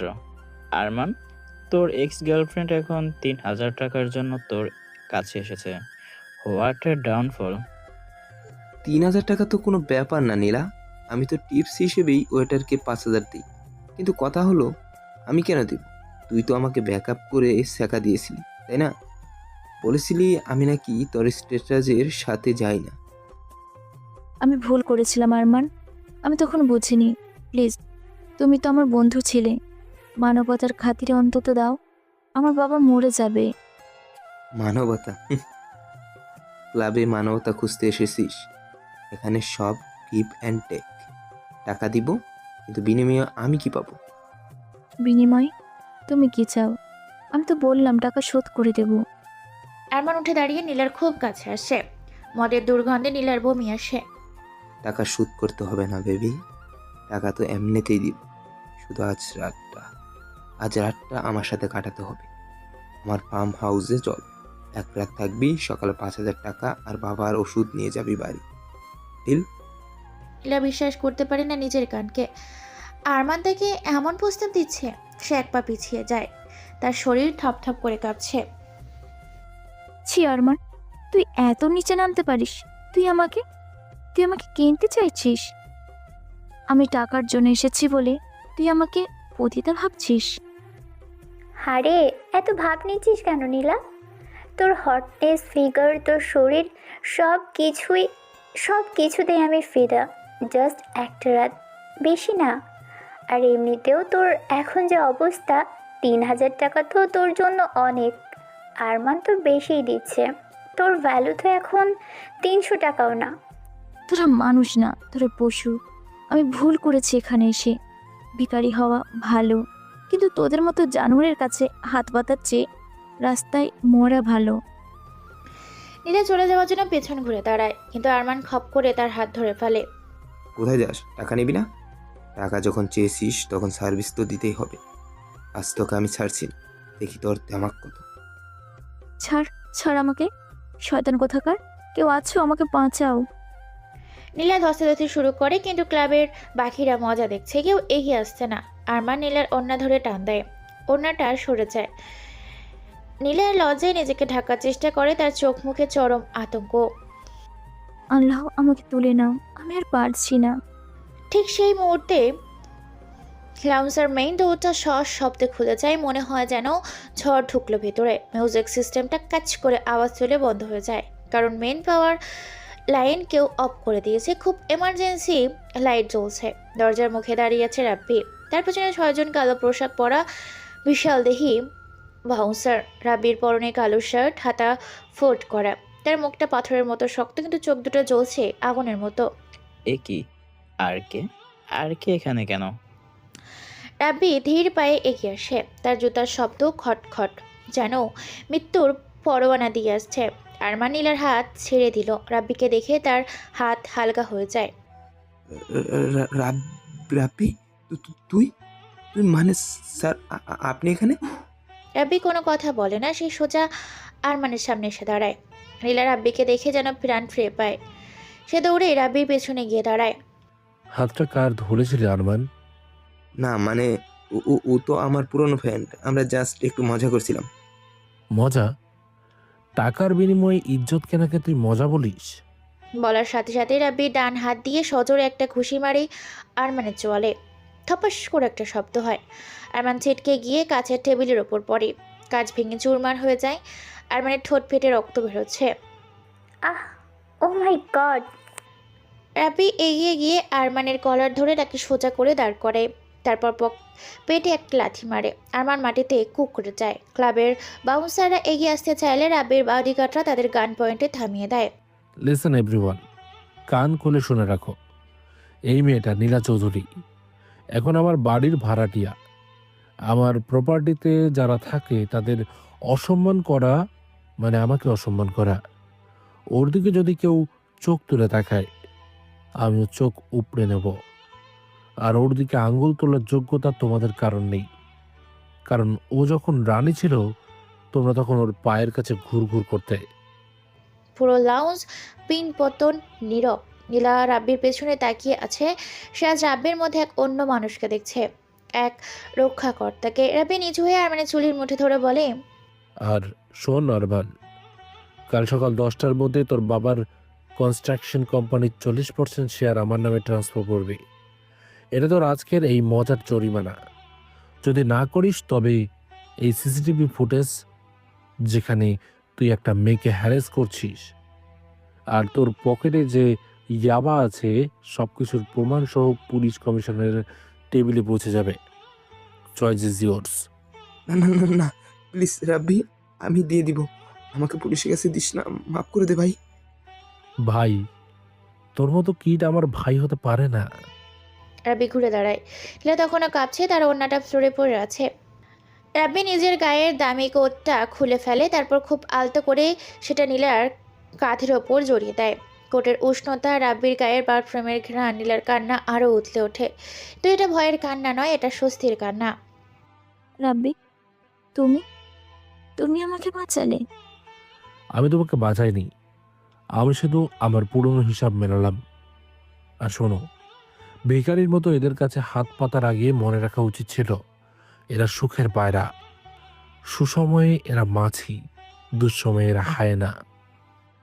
আমার ভুল হয়ে গেছে রাব্বি, আমি জানতাম না ওরা এত নিচে নামতে পারে। ভুল তো মানুষই করে, কিন্তু একই ভুল বারবার করাটা বোকামি।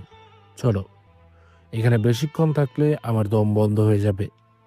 এখানকার বাতাস খুব নোংরা। কিন্তু বাবার ওষুধ, টাকা? রাব্বি পকেট থেকে একটা বান্ডিল বের করে পাশের টেবিলে ছুঁড়ে মারে, যেন ওইটা কাগজ। রকি, তুই কাউন্টারে ওষুধ পাঠিয়ে দিস চৌধুরী বিলাতে, সরি খান মেনশনে। আরমানের চিকিৎসার খরচ আমি দিয়ে দিলাম, বাকিটা টিপস। রাব্বি নীলার হাত ধরে না, কিন্তু তাকে ইশারা করে তার সাথে আসতে। নীলা মাথা নিচু করে রাব্বির পাশাপাশি হাঁটতে থাকে। দুজন শত শত মানুষ দাঁড়িয়ে আছে। আজ নীলার মনে হচ্ছে তার গায়ে রাব্বির এই কোটটা কোনো রাজবাদশার পোশাকের চেয়েও দামি। লিফটের কাছে এসে বলে, গাড়ির নিচে আছে, জামান তোমাকে ফার্মেসিতে নিয়ে যাবে। যা ওষুধ লাগে কিনে নিও, বিল আমার অ্যাকাউন্টে যাবে। তুমি যাবে না? না, আমার কিছু কাজ বাকি আছে। আর শোনো নীলা, আমি তোমার উপর দয়া করছি না। আমার ভাড়াটিয়া সুস্থ থাকলে ভাড়াটা টাইমলি পাবো, তাই ওষুধ কিনে দিচ্ছি। এটাকে অন্য কিছু ভেবো না। রাব্বি কতগুলো খুব রুক্ষভাবে বললেও নীলা লক্ষ্য করে রাব্বির হাতটা মুষ্টিবদ্ধ হয়ে আছে। রাব্বি রাগ নিয়ন্ত্রণ করছে। নীলা বুঝতে পারে রাব্বি তাকে দয়া নয়, এখনও ভালোবাসে, কিন্তু সেই ভালোবাসাটা অভিমানের পাহাড়ের নিচে চাপা পড়ে গেছে। নীলা লিফটে ওঠার আগে বলে, রাব্বি, একটু কথা বলবো? বলো। আজ তুমি আমাকে যে সম্মান দিলে, আমি সারা জীবন তোমার কেনা দাসী হয়ে থাকবো। তুমি আমাকে দিয়ে জুতো পরিষ্কার করালেও আমি আর কোনোদিনও না করব না। জুতো পরিষ্কার করার জন্য লোক আছে, তুমি বরং গিয়ে তোমার বাবাকে বাঁচাও। আর হ্যাঁ, ওই কোটটা ফেরত দিতে হবে না, ওটা এখন সেকেন্ড হ্যান্ড হয়ে গেছে, আমি আর পরবো না। লিফটে দরজা বন্ধ হয়ে যায়। রাব্বি দাঁড়িয়ে থাকে, তার বুকের ভেতরটা ধরপড় করছে। সে পকেট থেকে সিগারেট বের করে ধরায়। ধোয়া ছাড়তে ছাড়তে সে আরমানের দিকে তাকায়। নীরা, তুমি জানো না, তোমাকে কেউ স্পর্শ করবে এটা ভাবলেই আমার নিজের রক্তে আগুন ধরে যায়। তুমি আমার হও বা না হও, তুমি আমারই থাকবে। এইভাবে ধীরে ধীরে দিন কাটতে থাকে। এক সপ্তাহ কেটে যায়। এক সপ্তাহে রাব্বি নীলাকে বিভিন্নভাবে শাস্তি দিয়েছে। একদিন সকাল 7টায় সিলেটের আকাশ আজ সকাল থেকেই খুব মুখ ভার করে আছে। গোমট ভাব কেটে গিয়ে শুরু হয়েছে তুমুল বৃষ্টি। টিনের চালে বৃষ্টির শব্দে কানের পর্দা ফাটিয়ে দিচ্ছে। খান মেনশনের পেছনে সেই জরাজীর্ণ গ্যারেজের ঘর, সাথে সাথে মেঝের ওপর তোষক পেতে শুয়ে আছে নীলা। তার গায়ে সে একই সালোয়ার কামিজ যেটা পরে সেদিন ক্লাবে গিয়েছিল। ঘুমে তার চোখের পাতা ফুলে আছে, চুলগুলো জট পেকেছে। বৃষ্টির ফোঁটা ভাঙা জানলা দিয়ে ভেতরে এসে নীলার মুখে লাগছে। শীতে কুকড়ে গিয়ে নীলা চোখ খোলে। তার পিঠ ব্যথা করছে শক্ত মেঝেতে শুয়ে। সে উঠে বসে। পাশে তার বাবা আজমল চৌধুরী অঘরে ঘুমাচ্ছে ক্লান্তিতে। আর নীলার মা সেই যে ঋণের মধ্যে পড়েছিল, তারা তখন এই বাড়ি ছেড়ে চলে গিয়েছিল তার ভাইয়ের সাথে আমেরিকা, আর ফিরে আসেনি। নীলা দীর্ঘশ্বাস ফেলে। সেদিন রাতের ঘটনাটা আর মনে পড়ে যায়। রাব্বির সেই কোট, সেই সুরক্ষা। তার মনে হয় এসব কি স্বপ্ন ছিল। নীলা বিছানা ছাড়তে গিয়ে দেখে দরজার নিচে একটা বড় খাম ভেতরে ঢুকিয়ে দেওয়া হয়েছে। খামটার ওপর খান ম্যানশন লেখা। নীলার বুকটা ধক করে ওঠে। সে ভাবে রাব্বি হয়তো নোটিশ পাঠিয়েছে আজই ঘর ছাড়তে হবে। আবার কি হুকুম এলো? আল্লাহ, আর কত পরীক্ষা নেবে? রাস্তায় নামা ছাড়া কি আর কোনো উপায় নেই? নীলা কাঁপা কাঁপা হাতে খামটা তোলে। খামটা খুব ভারী। সে আঠা খুলে ভেতরের কাগজগুলো বের করে। প্রথমে একটা স্ট্যাম্প পেপার। নীলার চোখ কপালে ওঠে। এ তো চৌধুরী ভিড়ার অরিজিনাল ডেড, মালিকানার দলিল। আর দলিলে গৃহীতার নামের জায়গায় বড় করে লেখা মোসাম্মদ নীলা চৌধুরী। নীলা বিশ্বাস করতে পারে না। সে কাগজগুলো উল্টে পাল্টে দেখে। হ্যাঁ, রাব্বি খান চৌধুরী ভিলা এবং সংলগ্ন সব সম্পত্তি নিঃশর্তভাবে নীলাকে দান করে দিয়েছে। কাগজের সাথে একটা নীল রঙের চিঠি, রাব্বির হাতে লেখা। বাবা, বাবা ওঠো, দেখো এটা কি। কি হয়েছে মা? পুলিশ এসেছে, আমাদের বের করে দিচ্ছে। না বাবা, দেখো, রাব্বি রাব্বি বাড়িটা ফেরত দিয়েছে, আমাদের নামে লিখে দিয়েছে। আজমল চৌধুরী চশমাটা নাকে দিয়ে দলিলটা দেখেন। তার হাত কাঁপছে, তিনি বসে পড়েন। অসম্ভব, 5 কোটি টাকার সম্পত্তি ও দান করে দিল। ও কি মানুষ না ফেরেশতা? চিঠি, একটা চিঠি আছে বাবা। নীলা চিঠিটা খুলতে শুরু করে। প্রিয় নীলা, যখন এই চিঠিটা পড়বে আমি হয়তো সিলেট সীমানা পেরিয়ে গিয়েছি।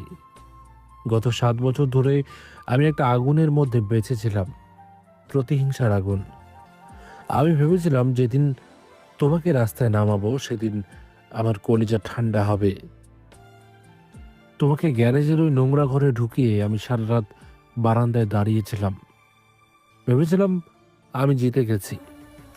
কিন্তু জানো নীলা, সেদিন রাতে যখন তোমাকে ওই ক্লাবে অপদস্থ হতে দেখলাম, তখন বুঝলাম তোমাকে নিচে নামাতে গিয়ে আমি নিজেকেও নিচে নামিয়ে ফেলেছি।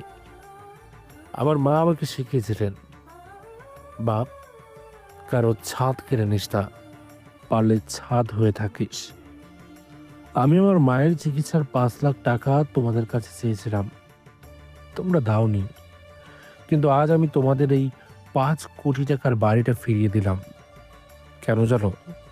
কারণ আমি প্রমাণ করতে চাইলাম বড়লোক হতে টাকা লাগে, কিন্তু বড় হতে একটা আকাশ সমান মন লাগে, যেটা তোমাদের ছিল না। তোমাকে ওই গ্যারেজে রেখেছিলাম শুধু এটা বোঝাতে যে মশা, গরম আর খিদে এগুলোর কোনো জাত নেই, এগুলো সবার জন্যই সমান। আশা করি তুমি তোমার আয়নাটা খুঁজে পেয়েছ। আমার প্রতিশোধ নেওয়া শেষ। আমি রিক্ত হাতে এসেছিলাম, রিক্ত হাতেই চলে যাচ্ছি। শুধু মায়ের স্মৃতিটুকু নিয়ে গেলাম। এই প্রাসাদে তুমি থেকো, সুখে থেকো, আর কোনোদিন কোনো গরিবকে ঘৃণা করো না। বিদায়, সেই খ্যাত রাব্বি। চিঠি পড়ার পর নীলার হাত থেকে কাগজটা খসে পড়ে। তার মনে হয় কেউ যেন তার গালের সজোরে থাপ্পড় মেরেছে। এই দান, এই মুহূর্ত, এটা তো তার দান নয়, এটা নীলার গালে রাব্বির শেষ এবং সবচেয়ে বড় চাপাটাঘাত। রাব্বি তাকে বাড়ি ফিরিয়ে দিয়ে প্রমাণ করে দিল নীলা রাব্বির পায়ের ধুলোর যোগ্যও নয়। না না, এটা হতে পারে না। ও আমাকে এভাবে ঋণী করে চলে যেতে পারে না। আমি ভিখারি ছিলাম, ভিখারি আছি, ও দাতা হয়ে চলে যাবে, আমাকে সারা জীবন এই অনুশোচনার আগুনে পোড়াবে। মা, ওকে থামা। ও চলে গেলে আমাদের পাপের মতন হবে না। দৌড়া মা, দৌড়া। নীলা কোনো কথা শোনে না। সে পাগলের মতো খালি পায়ে ঘর থেকে বেরিয়ে যায়। তার অন্য মাটিতে লুটোপুটি পড়ছে, কিন্তু সেদিকে তার খেয়াল নেই। সে কাদা মাটি মারিয়ে দৌড়ে থাকে মেন গেটের দিকে। মেন গেট খোলা। গাটা অবাক হয়ে দেখছেন তাদের ম্যাডাম পাগলের মতো দৌড়াচ্ছে। দূরে রাস্তার শেষ মাথায় একটা কালো প্রৌঢ় গাড়ি স্টার্ট নিচ্ছে। ওটা রাব্বির গাড়ি। রাব্বি, রাব্বি যেও না, দাঁড়াও রাব্বি। নীলা পিচ ঢালা রাস্তায় দৌড়াচ্ছে। বৃষ্টির পানি আর সালোয়ার কামিজে ভিজিয়ে শরীরের সাথে লেপ্টে আছে। তার চুলগুলো মুখের ওপর এসে পড়ছে। রাস্তায় কাদা ছিটকে তার সারা গায়ে মাখামাখি হচ্ছে। একসময় যে নীলা গাড়ির কাঁচ ধুলো লাগিয়ে টিস্যু দিয়ে মুছতো, আজ সেই নিজেই ধুলো আর কাদায় মধ্যে আছড়ে পড়ছে। রাব্বি গাড়ির ব্যাক ভিউ মিররে কিছু একটা নড়তে দেখে। সে ড্রাইভারকে বলে, জামান, গাড়িটা একটু স্লো করো তো। থামো, আল্লাহর দোহাই লাগে, থামো রাব্বি। নীলা হোঁচট খেয়ে রাস্তায় পড়ে। তার হাঁটু ছিলে রক্ত বের হয়, কিন্তু সে থামে না। সে খামাগুড়ি দিয়ে উঠে আবার দৌড়াতে শুরু করে। রাব্বি মিররের দৃশ্যটা দেখে চমকে ওঠে। সে ড্রাইভারকে ব্রেক কষতে বলে, থামো, গাড়ি থামো জামান। গাড়িটা রাস্তার মাঝখানে থেমে যায়। নীলা দৌড়ে এসে গাড়ির জানলায় কাছে ধপাধপ বাড়ি মারতে থাকে। তার কান্না আর বৃষ্টির পানি মিলেমিশে একাকার। জানলায় বাড়ি মারতে মারতে বলে, কাজ নামাও, প্লিজ রাব্বি, কাজ নামাও। আমাকে এভাবে মেরে ফেলে যেও না। রাব্বি ধীরে ধীরে জানলার কাজটা নামায়। এসি গাড়ির ভেতর থেকে ঠান্ডা বাতাস বের হয়, আর বাইরে নীলার গরম নিঃশ্বাস। নীলার অবস্থা দেখে রাব্বির বুকের ভেতর দুমড়ে মুচড়ে যায়। এই সেই নীলা, সিলেটের সবচেয়ে অহংকারী মেয়েটি আজ রাস্তায় দাঁড়িয়ে ভিখারির মতো কাছে। কি চাও নীলা? বাড়ি তো দিয়ে দিয়েছি, দলিল পাওনি নাকি আরও টাকা লাগবে? চেক বইটা বের করব? চুপ করো, একদম চুপ করো। টাকা, বাড়ি, তুমি আমাকে কি ভাবো রাব্বি? আমি কি এতটাই জঘন্য? তুমি আমার মুখে টাকা ছুঁড়ে মেরে চলে যাবে, আর আমি সেই টাকা নিয়ে প্রাসাদে থাকবো? তাহলে কি চাও? আমার কাছে তো আর কিছু নেই, সব তো দিয়ে দিলাম।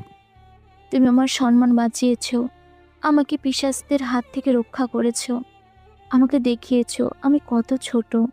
আর এখন এখন আমাকে এই বিশাল প্রাসাদে একা রেখে চলে যাচ্ছ? এটা কি তোমার নতুন শাস্তি? তুমি চাও আমি ওই খালি ঘরে বসে তিলে তিলে মরি? এর চেয়ে আমাকে গাড়ি চাপা দিয়ে মেরে ফেলো রাব্বি। নীলা, আমি তোমার যোগ্য নই।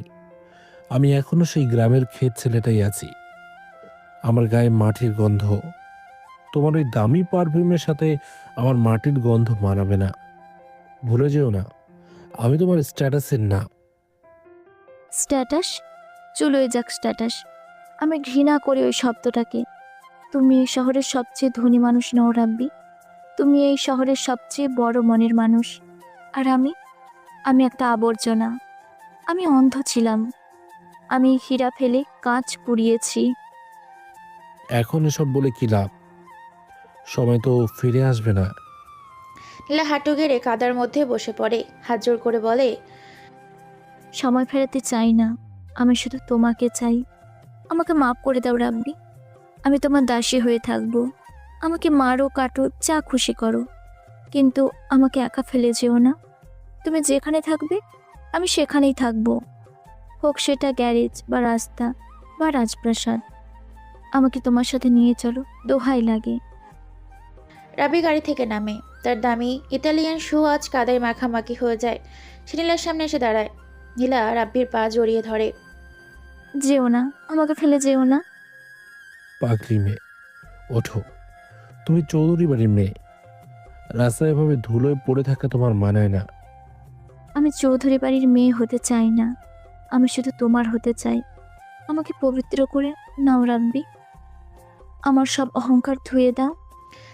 রাব্বি নীলাকে জড়িয়ে ধরে না প্রথমে। সে পকেট থেকে নিজের রুমালটা বের করে খুব আলতো করে নীলার কপাল থেকে কাদা রক্ত মুছে দেয়। বৃষ্টির ঝাপটায় দুজনেই ভিজে একাকার। অহংকার তো ভেঙেছেন না, কিন্তু জেদটা তো এখনো আগের মতোই আছে। সেই ছোটবেলার মতোই জেদি রয়ে গেলে। এই জেদটাই তো আমাকে তোমার কাছে টেনে এনেছে। আমাকে ফিরিয়ে দিও না। আমি তো তোমাকে ফেরাতে আসিনি নীলা, আমি তো এসেছিলাম তোমাকে জিততে। কিন্তু তুমি যেভাবে হার মেনে আমাকে হারিয়ে দেবে তা ভাবিনি। মানে হলো, বাড়িটা তোমার নামে লিখে দিয়েছে ঠিকই, কিন্তু দলিলের একটা শর্ত তুমি পড়নি। শর্ত? কি শর্ত? শর্তটা হলো, এই বাড়ির মালকিন যিনি হবেন তাকে এই বাড়ির যে আসল মালিক মানে আমি, তার দেখাশোনা করতে হবে সারা জীবন। তার সুখ দুঃখের ভাগ নিতে হবে, তার সেবা যত্ন করতে হবে, তাকে ভালোবাসতে হবে, তার উপর রাগ করতে হবে, খুনসুটি দুষ্টুমি সব করতে হবে। রাজি? নীলের কান্না থামে না, বরং আরও বেড়ে যায়। কিন্তু এবার তার ঠোঁটের কোণায় এক চিলতে হাসি ফুটে ওঠে। সে রাব্বির শার্ট খামচে ধরে। রাজি, 1000 বার রাজি। তুমি যদি আমাকে নরকেও নিয়ে যাও, আমি সেখানেই যাব। নরকে কেন যাব? আমরা আমাদের নতুন জান্নাত তৈরি করব, চলো। রাব্বি গাড়ির দরজাটা খুলে ধরে। নীলা এবার আর পেছনের সিটে নয়, রাব্বির পাশের সিটে গিয়ে বসে। রাব্বি তাকে বসিয়ে দিয়ে নিজের ড্রাইভিং সিটে বসে। ড্রাইভার জামাল সাহেব নেমে পেছনের সিকিউরিটির কাছে চলে যায়। গাড়ি স্টার্ট নেয়। রাব্বি নীলার দিকে তাকায়। নীলা সিটে মাথা এলিয়ে দিয়েছে, তার চোখে প্রশান্তি। রাব্বি তার হাতটা বাড়িয়ে দেয়। নীলা তার হাতটা শক্ত করে ধরে। কোথায় যাবে? প্রাসাদে ফিরবে? না, চলো দূরে কোথাও যাই, যেখানে কেউ আমাদের চিনবে না, যেখানে শুধু তুমি আর আমি থাকবো। আর আর মায়ের নামে একটা মসজিদ বানাবো, তাও সেটা আমার টাকা দিয়ে। তোমার মা আমার জন্য মারা গিয়েছিলেন। সেদিন যদি আমি ওই রকম না করতাম তাহলে হয়তো উনি বেঁচে থাকতেন। সেই পাপের প্রায়শ্চিত্ত করব আমি। আমার কিছু জমানো আছে, ভেবেছিলাম সেই টাকা দিয়ে একসময় আমি নিজের একটা বিজনেস শুরু করব। অনেক সমস্যার মধ্যেও আমি সেই টাকাগুলো খরচ করে দিই, কিন্তু সেই টাকা দিয়ে আমি আর কি করব? যেই পাপ করেছি তার প্রায়শ্চিত্ত তো করতেই হবে, তাই না? এখন সেই টাকা দিয়ে কি তুমি মসজিদ বানাবে? তোমাদের গ্রামে। ইনশাল্লাহ। তুমি কিন্তু এটাতে বাধা দিতে পারবে না, ঠিক আছে? আরেকটা কথা, কি? আমি কিন্তু জব করব। ছোট আর একটা আশা। তোমাকে যতদিন অপমান করেছি তার প্রায়শ্চিত্ত করার জন্য আমি একটা এতিমখানা খুলব। এখন না, জবের জন্য অ্যাপ্লাই করেছি। সেটা হয়ে গেলেই ব্যাংক থেকে লোন নিয়ে সেটা করে ফেলব। তুমি কিন্তু বাধা দিতে পারবে না, কেন? কারণ এখন যদি আমি এসব না করি তাহলে লোকে ভাববে আমি তোমার টাকা পয়সা দেখে তোমার প্রেমে পড়েছি, মন থেকে তোমাকে ভালোবাসিনি। লোকে এটা ভাববে। আর এখন যে এই গল্পটা শুনছে, মানে আমাদের দর্শক বন্ধুরা, তারা ভাববেন যে এটা কেমন মেয়ে, লোভী মেয়ে বলবে আমাকে। তাই আমি সারা জীবন জব করব, ধীরে ধীরে আরও অন্য কিছু করার চেষ্টা করব, কিন্তু নিজেরটা নিজেই করব। আমি তোমার থেকে আর কিছু চাইব না ভালোবাসা ছাড়া। আর বাকি সব আমি নিজেই করব। দিল? ডিল। কালো প্রৌঢ় গাড়িটি বৃষ্টির বুক চিরে সামনের দিকে এগিয়ে যায়। পেছনে পড়ে থাকে খানমেশান, পড়ে থাকে অহংকার আর অপমানের স্মৃতি। বৃষ্টির পানিতে ধুয়ে যায় রাস্তার সব কাদা, ঠিক যেমন ধুয়ে গেছে তাদের মনের সব ময়লা। শেষে আমি একটাই ডায়লগ মারতে চাই, কিছু মনে করবেন না। ভালোবাসা রাজপ্রাসাদে থাকে না, ভালোবাসা থাকে বিশ্বাসেই আর অনুশোচনায়। সমাপ্ত। প্রিয় শ্রোতা বন্ধুরা, আমাদের আজকের গল্পটি এখানেই শেষ হচ্ছে। তো আপনাদের গল্পটি কেমন লাগলো অবশ্যই কমেন্ট করে জানাতে ভুলবেন না। এছাড়া এখনও পর্যন্ত যারা আমাদের চ্যানেলটিকে সাবস্ক্রাইব করেননি, প্লিজ সাবস্ক্রাইব করুন এবং পাশে থাকা বেল আইকনটি প্রেস করুন, যাতে সবার আগে আপনার কাছে আমাদের গল্পগুলো পৌঁছে যায়। তো বন্ধুরা, আজকের মতো গল্প এই পর্যন্তই। দেখা হচ্ছে পরবর্তী গল্পে। ততক্ষণ ভালো থাকবেন, সুস্থ থাকবেন।